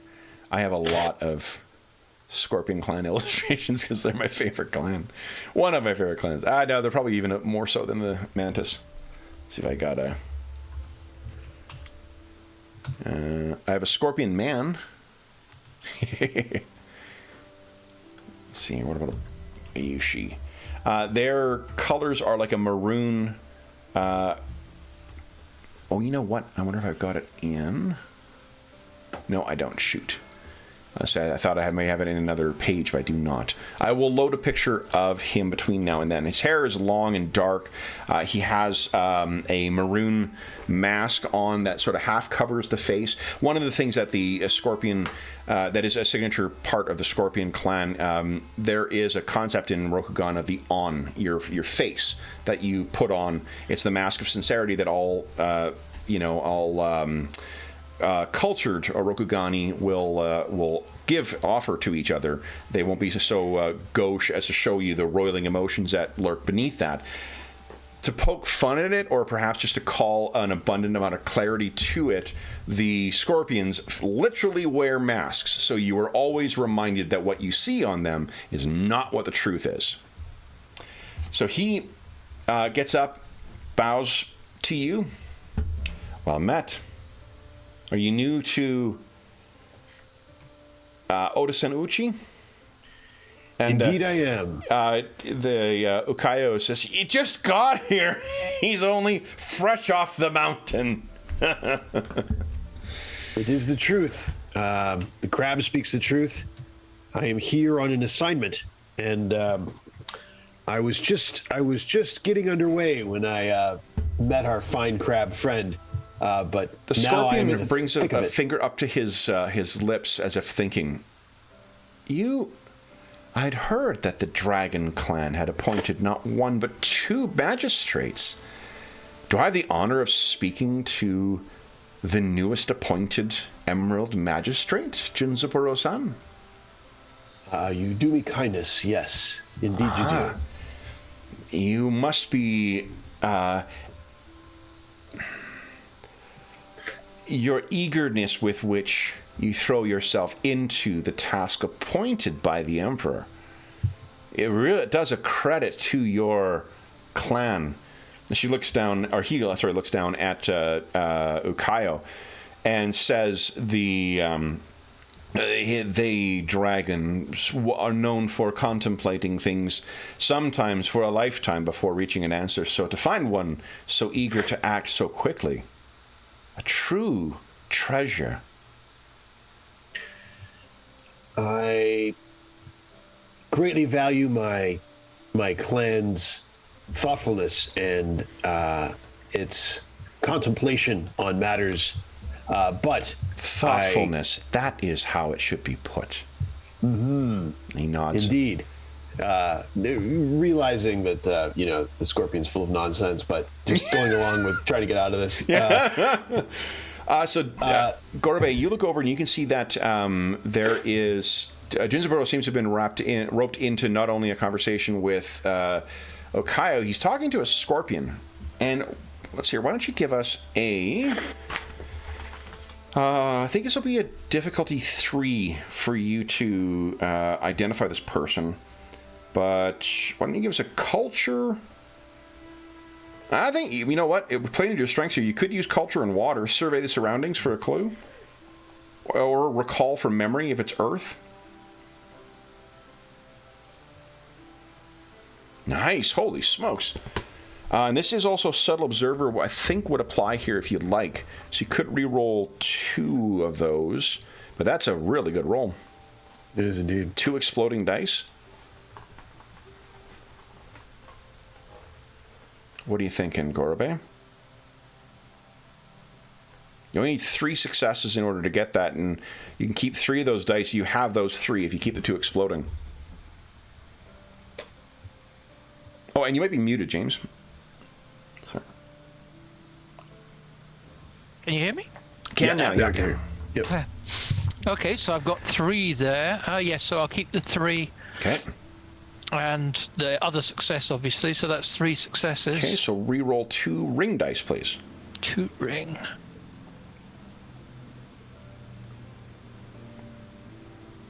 Nice.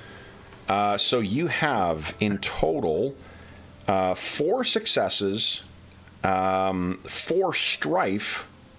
No, 3 strife. No, 4 strife. And 1 opportunity.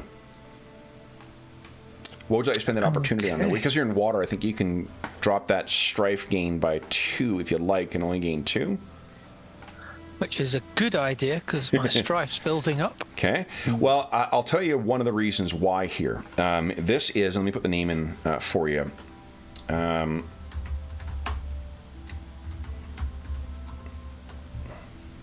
Rumika.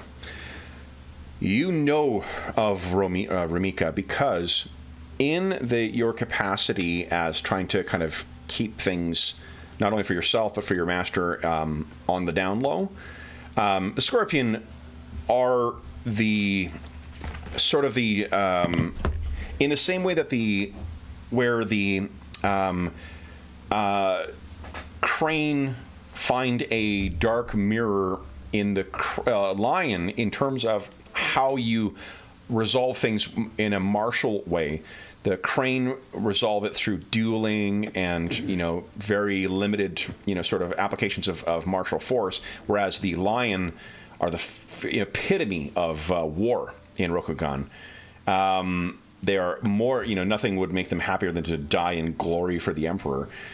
The Scorpion are similarly a dark shadow for the activities of the crane as the epitome of culture and courtiership. The Scorpion are liars and blackmailers and duplicitous, and for those crane who find themselves in a weakened position, it is often that you hear the name Bayushi Rumika behind that. You are familiar with this guy as being someone like you, quite comfortable in the social circles of the lower class or the lower caste, but he uses, rather than how you use it to prevent embarrassment, he cultivates blackmail, deception, duplicity, all that kind of ammunition in order to achieve at court through underhanded means, which honorable crane would do through negotiation and courtesy and diplomacy. So you know this guy. That's probably why your strife goes up by a little bit more. Again, it's just like, fucking guy, you know this guy. Uh-huh. And it seems that Jinzaburo is involved in the most dangerous thing that he could be with Bayushi Rumika, a seemingly innocuous conversation. So, Jinzaburo, what do you wish to do? Extricate myself. Okay. So, what do you say? Well, I say, I appreciate your kind words, Bayushi-san, and to see Please. you again. Rumika, I welcome you as a friend to Oto-san Uchi. Rumika, please. And he bows once again quite low to you. Very respectful. I return it and trying to keep my mask in place and say, indeed, I look forward to our next encounter.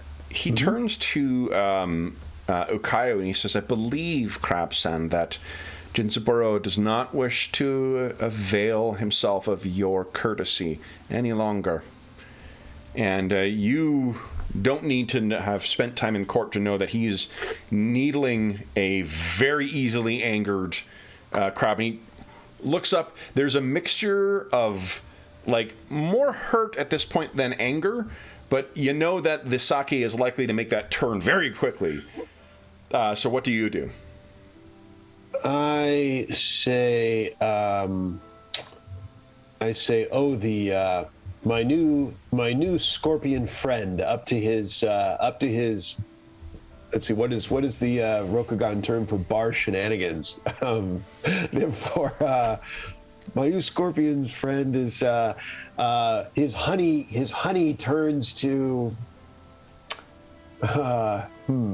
His honey turns to spice and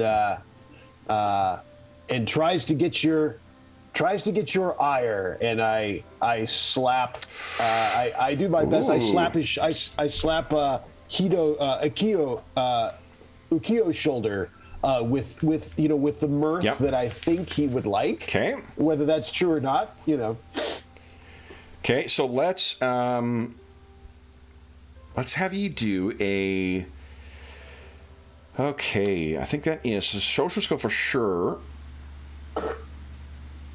Courtesy or I think it's courtesy, yeah, and I think unfortunately it is water. Okay. Because you're not lying to this guy. You are generally trying to, the way you describe it, trying to make him friendly. And remember, you can't spend void points if you choose.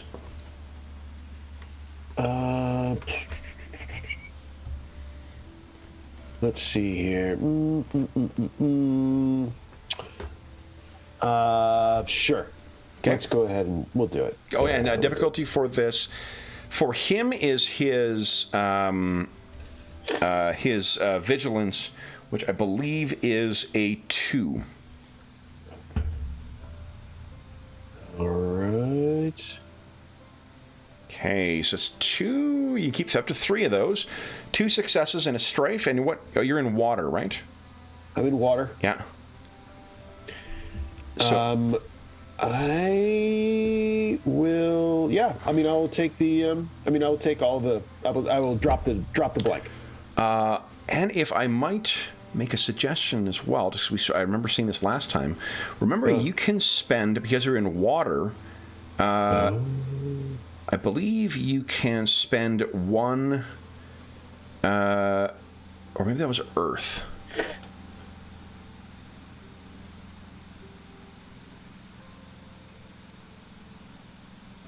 Oh yeah, earth was the one, I think, where you could spend the opportunity to reduce someone else's strife. Let's see, is that right? Yes, reassure another character. That's an earth approach. So, got it. Because honestly, like, if you want to keep Ukayo cool, that'll be definitely a way. But you rolled water, so what are you spending that opportunity on, just to get rid of that strife? Or do you want to spend it on something else? Let me see here, and I just did a social. And I kept.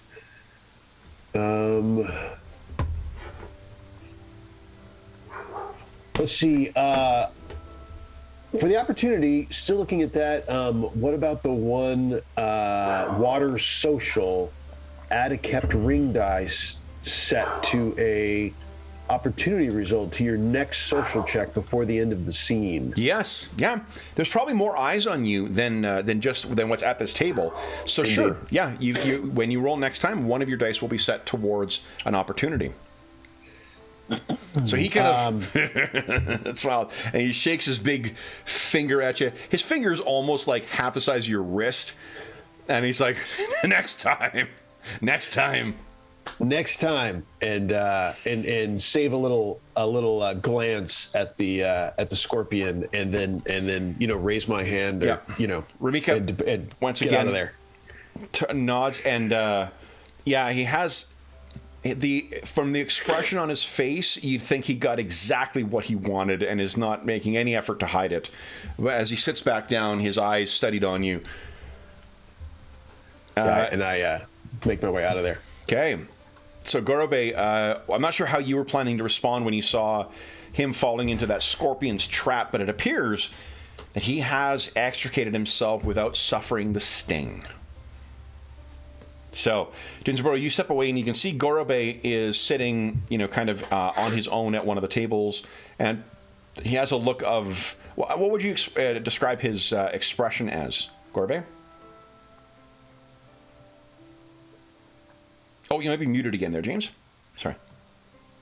He'll be thinking internally, looks like he's coping well there. But otherwise, I'm just got a jolly, in my cup sort of expression on.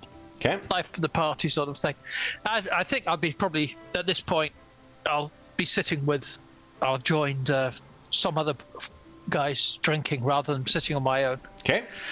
So yeah, Garbe has joined some colleagues, and he seems, he doesn't give you any knowing look.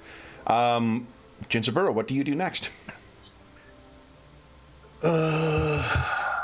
I look for a, some kind of major domo, the host, if you will, not necessarily boss, but when you come in and they say, oh, what are you looking for today? Like that guy. There is a woman who seems to be the one in charge of the harried, or put upon servants in here.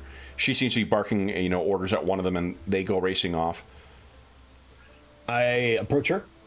She's clearly not a samurai, right? She's most definitely not. No, she's probably the same caste as that, like the innkeeper that you met at your, at the Waking Frog. So she looks over and sees you, and she bows low. Welcome, Dragon-san, to the Blue Lantern. Your face is not familiar to me. I am new to your fair city. Then, sake? Food? Have you eaten rice today? That all sounds good. Later, perhaps. And I think Jinsaburo is relieved to be able to revert to command from all the Scorpions nonsense, and says, "I'm here on official magistrate business, and I am looking for right to the." She's very taken aback by this. Nothing serious, I hope. We shall see. I am looking for a wave man by the name of Kosaku. Kosaku. Let's do this. It sounds like you're being friendly with her right now. Yeah, but with an edge of obviously officiality, bureaucratic officiality, but yeah. Yeah, I didn't hear any threat in there, so you're definitely calling on your station, but you also have the sigil marking you as an Emerald Magistrate. Give me 1 second. I'm just getting up my. There we go. Scenes section. I know I keep saying this every time I look in here, but I love the design of the interior of these books. Mm-hmm. Yeah, so good looking. Okay.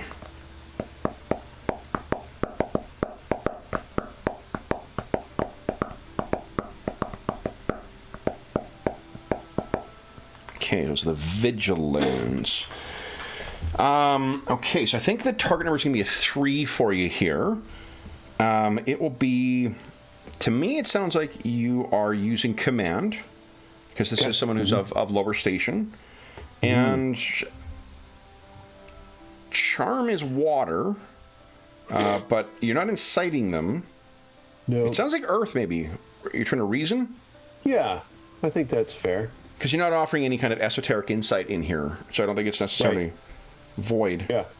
I think, steady. Yeah, steady, and you're not tricking them, so... Okay. No. So why don't you go ahead and give us a... target number is 3 here, so make your decision of as to void points, if you're going to spend any. If I have any. And let's see. You can automatically set one to... what do you call it? You can automatically set one to your opportunity as well, if you like. Indeed. I don't think I have any void points. It was showing one, but I think I just spent that. I spent that on extricating myself. So. Okay. So that's it. All right, rolling away here. Stand by. Earth. Aha. Okay. I'm assuming you're keeping none of that, like unless you want opportunity to spend, because remember you can't spend opportunity even when you fail. Unless you want that strife and that opportunity, then I'm going to assume that you're... Let me just take a little peek.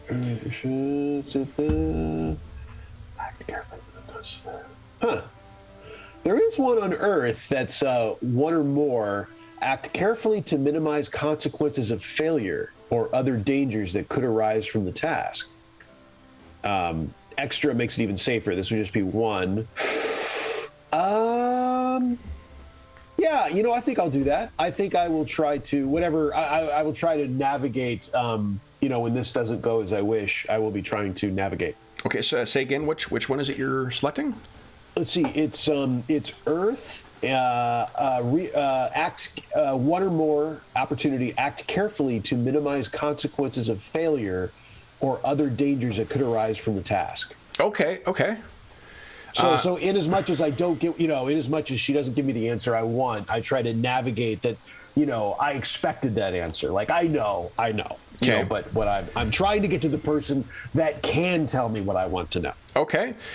So you ask, and she says, I'm sorry. No, the name is unfamiliar to me. And I take 1 strife. Okay. Yes. Well, I knew that was a possibility. Is that your only business here, Magistrate? Or at this time. Oh, well, perhaps we could see you another time when you are able to enjoy our hospitality. No question about that. Who next would you recommend me speaking to about finding this person on official magistrate business? Oh, Magistrate, you are asking me to... that is the purview of your station, is it not? I have no knowledge of such things. Mm-hmm. And she seems to be 100% sincere. Let me ask you this. Who here is a regular that is well known and well liked in your I'm sure I could not help with that, Magistrate. I'm sorry. We have so many coming and going. Indeed.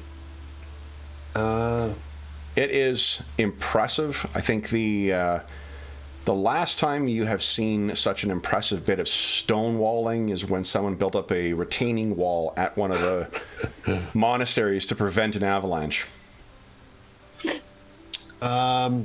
He's debating on whether to add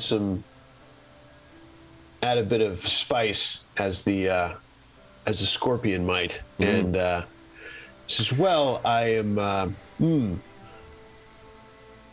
am simply trying to find who can be most cooperative in my investigation and who is not." That does seem to be a prudent approach, Magistrate. And I give her a bit of a glare that only a samurai can, and I'm going to wait for one more time and say, and which are you? And let it hang in the air. I'm sorry, Magistrate. I don't know what you're asking.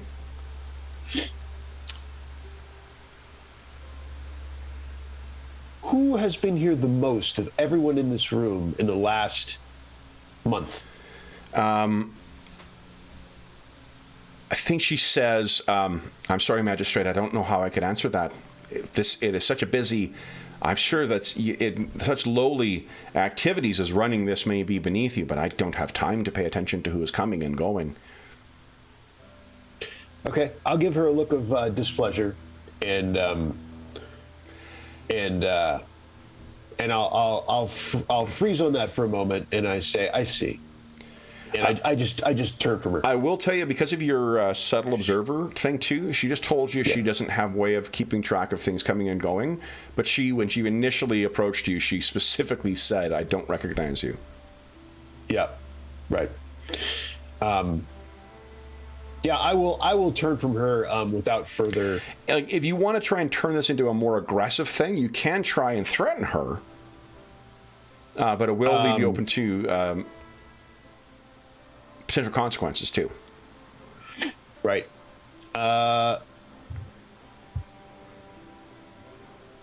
Yeah, I'll do that.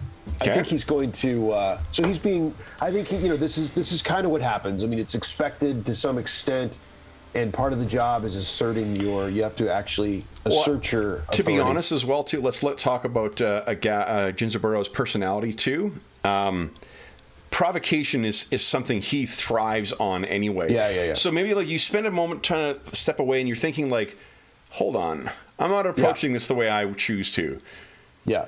And this isn't, in Dragonlands, it's just not as, he's getting used to the job. And and he doesn't necessarily want to jump down people's throats. He expected, I'm a magistrate, I'm asking something reasonable. He just assumed this was going to happen. And so when it doesn't, he's like, it takes him a moment to kind of like, to work through it, since he's not used to the job yet. So I think command and Fire. insight, I think it's the... Yeah. Indeed. Difficulty? Are you sorry, difficult 3 once again. Okay.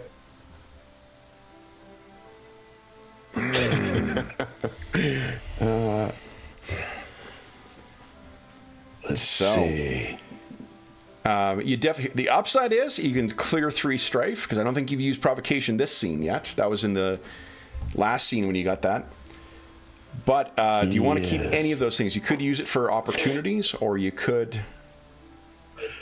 And let's see. I actually came close, did I not? When you use the fire ring, the strife is a success? Oh yes, if you keep it, you're actually not far off. But it's still not enough. But I was just curious. I guess I at least tickled success there. Yeah. It's just out of reach, and then it's just right. It's right there. It's right there. Yep. But let's see. It's social. Interesting. So I am going to. I think it's no question. I'll take the strike. So I will keep the whole shebang there. Okay. So what are you going to do with those 2 opportunities? One, I think, so fire social, reduce the TN of the next social check. Another character. That's fine. We'll use that. Okay. Reduce the TN of the next social another character makes before the end of the scene by 1. Okay. And let's see, one more.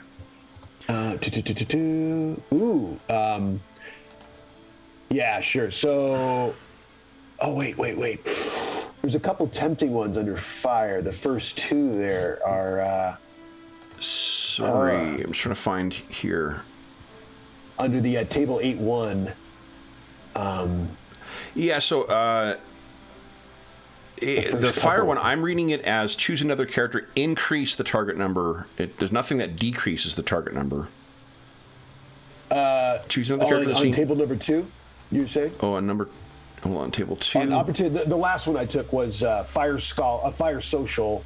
Reduce the TN of the next social check of another character makes before the end of the scene by 1. Okay, hold on. Fire social. Where am I looking here?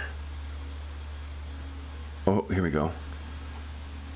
Oh, yeah. Okay, got it. Okay.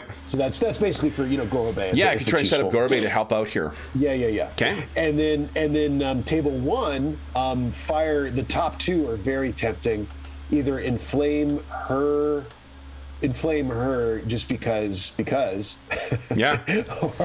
or you know what though? Really that would just be for fun. The next one, probably. The next one I think I am going to go with. So it's 1 or more, perform the task in a flashy way, drawing attention to yourself. So I think I'm just, I'm magistrating all over the place at the moment. Okay. In my failure, I'm harumphing. I'm officially harumphing in a magistrate kind of way. Okay.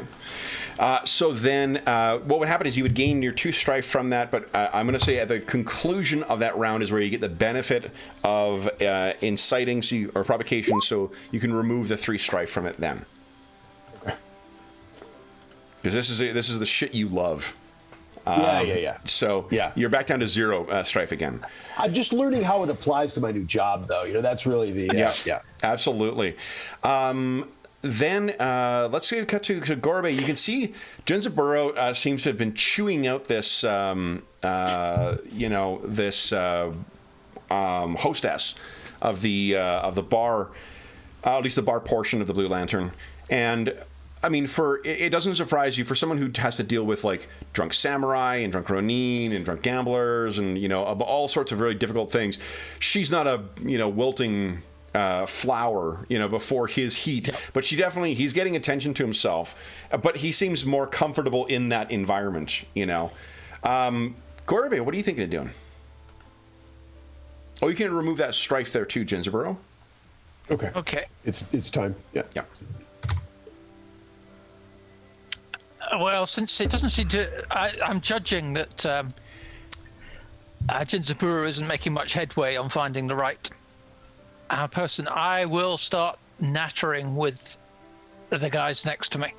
I've been drinking with them for a little while now, so hopefully I'm getting in with them. Okay.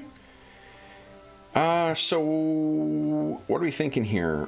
What is it you're specifically asking about? I think that'll dictate whatever information you're trying to get. Is it the identity of this Ronin? Well, I'm going to say, there'd been this murder in the town. So this Ronin had been murdered. So, that was quite a... But what is it that you're trying to get, though?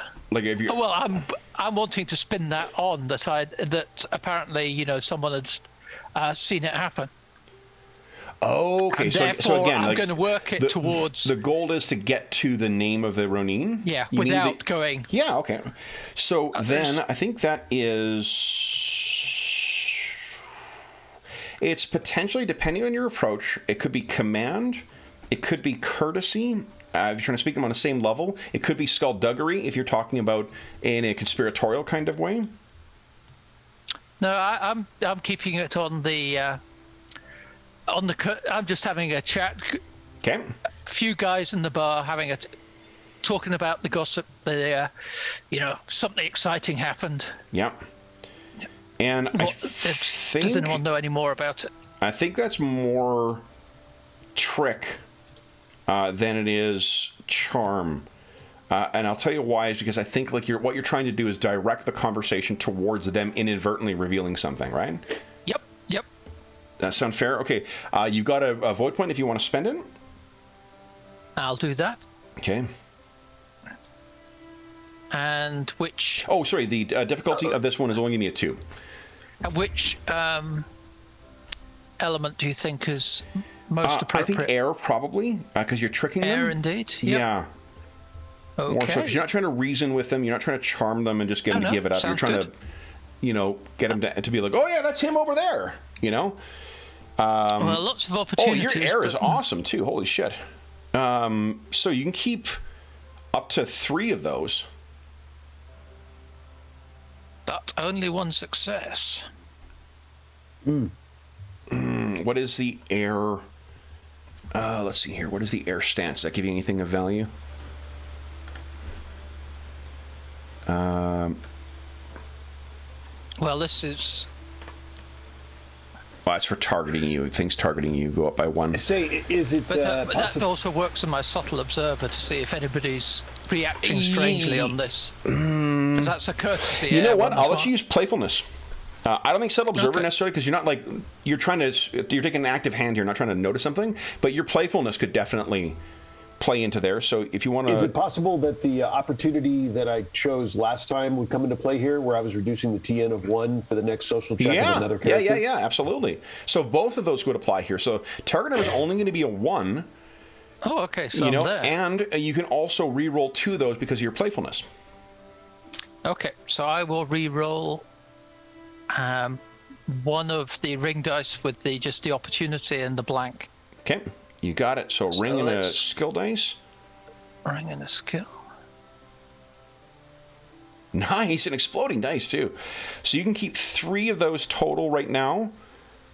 You could have 3 successes, and including an exploding dice. Yep, I'll go with that. 3 successes, and then I will re-roll your explode that one. Yeah, and an opportunity. Okay, so it's 3 successes, 3 strife, and 1 opportunity. So they say, "Oh yes." Now, do you have anything you in particular want to spend that opportunity on? We haven't seen you in air stance for a while. Learn another demeanor. and current strife. You can act subtly to attract minimal attention to yourself. Yes, I'm trying to not come across as the authorities. Absolutely. One of the boys. Yeah. One of the boys. Okay. So, your strife is getting up there. I love it. So you, I think that what's reflective of the strife is that, like, the ones you're drinking with, they're either too drunk or they're too fucking thick. So, like, you keep laying breadcrumbs down to get them to talk about it, and they keep failing to pick it up. So it's a lot more work and a lot more putting up with their nonsense than you have to, expected. Yeah. To finally get to the point, but you get, and they're like, oh yeah, no, that's what's his name? Ryobe. That's him there. And he gestures over, and what you can see is that you catch in time, Boss Yataka has leaned in and whispered something seemingly to one of the two Ronin who are sitting with him, and is leaning back, and that guy has grabbed his daisho, and he's in the midst of placing it back in his obi, in his waistband, and he is, I think it's called an obi, and then he is going to be turning and heading out the back of the Blue Lantern. And that, guys, is where we will leave our session. So, Jinzaburo, which is a great contrast because Gorobe is getting ready to pop here, and Jinzaburo's in his element. Perfect. Okay, so then for those listening at home, thank you so much for joining us for part 3 of our Lament for Lovers and Liars. Part 3, right? Yeah, chapter 3 of Lament for Lovers and Liars. XP, before I forget, I want to say 3 points is what we've been giving out, but let's just... Yeah, I think it was 3 because I've got 6 now. Okay, so yeah, it'll be 3 again. Nice that most of the games we're running right now give out increments of 3. So... as is always the case, if you have any comments, questions, or concerns regarding the session, the campaign, or the game we're playing, please don't hesitate to leave a comment in the comment section below, and I'll endeavor to reply in a timely fashion. In addition, there's a link down below to something called... there's a link down below to the Dungeon Musings Discord server, and we have channels there. I can't remember if we got a 5 Rings channel or not. We have an assorted games where we talk about random games that aren't part of the regular ones, but we certainly have a lot of channels there dedicated to all the campaigns we run on the channel, or most of them at least. And you are more than welcome to join us over there. We also have channels dedicated to things like setting up virtual tabletops, or our charity initiatives, or finding a group. I know one of our stalwart samurai here is going to be running the One Ring RPG again soon. So if you are interested in slipping on your hobbit toes and taking a stroll in the Shire, there will be an opportunity to do that again soon. In addition, there is a link down below to something called Heroes Save Villages. That's the charity fundraising campaign we run on the channel. It benefits the SOS Children's Villages International Charity, a really terrific organization active in over 130 countries, benefiting over 80,000 orphan and abandoned children. And all money that is donated through that link goes directly to SOS Children's Villages International. Now that goes to any middleman or to the channel. It all goes to help out the kids who benefit from their services. And as a small way of saying thank you, for every $25 Canadian that you donate, you get one chance to win the grand prize or one of the other great prizes in our next charity raffle. If you want to see what was won in the last charity raffle, you can head on over to the Dungeon Musings Discord server, and under the Charity Initiatives channel, you can see all the prizes that were given away last time. In addition, we have on August 6th, we have our next charity session, and if you have donated since June 15, 2022, you can head on over and spend some of that money to help shape what will be happening in that session. There's opportunities to make things more difficult or make things more easy for our heroes, or to help equip them with more gear. The session is called Stellar Revolt. And it is we're using Pathfinder 2nd Edition to play a kind of... actually, I got the full tagline for it that I have not committed to memory yet. It is a custom setting that is owes some to Star Wars, and to, Dune, and to Buck Rogers and Flash Gordon, and it is a deco-punk, decolonial, science fantasy space opera. It should be a lot of fun for that. And you have ways to spend the money that you donated, so another way of saying thank you, in addition to the chance to win some cool gaming stuff. The last thing I will say is a huge thank you to our stalwart samurai here. So Sean and James, thank you so much for playing again today. Once again, like this, it's interesting to me how like these involved games when there is a lot of like you're interrogating the rules and stuff like that, the time seems to fucking fly with these. It's shocking how fast we get through a session in this. Yeah. So it's, and not because it's like, there are times when, like, say, combat takes too long and it gets boring in some games where it's just like, this is a bit of a slog, and we lost the whole session. I never feel that's the case with this game, where it feels like we were doing interesting shit throughout the whole session and then suddenly it's over. So, and it changes quite a bit. It's not like the same hit someone with the sword. It changes up. Definitely, and I love how much we're able. Speaking of which, I don't think anyone swung a sword yet either. Right. 3 sessions and like the extent of the rules has been like avoiding getting brained by a Tetsubo. Right. Yeah. So, interesting stuff. But anyway, for those listening at home, thank you again for joining us. We hope that we gave you a couple of hours to take your mind off of the troubles of our world and think about the troubles that our heroes are uncovering in the streets and the courts of Otosanuchi. Until we see you again, stay safe, stay healthy, and happy gaming.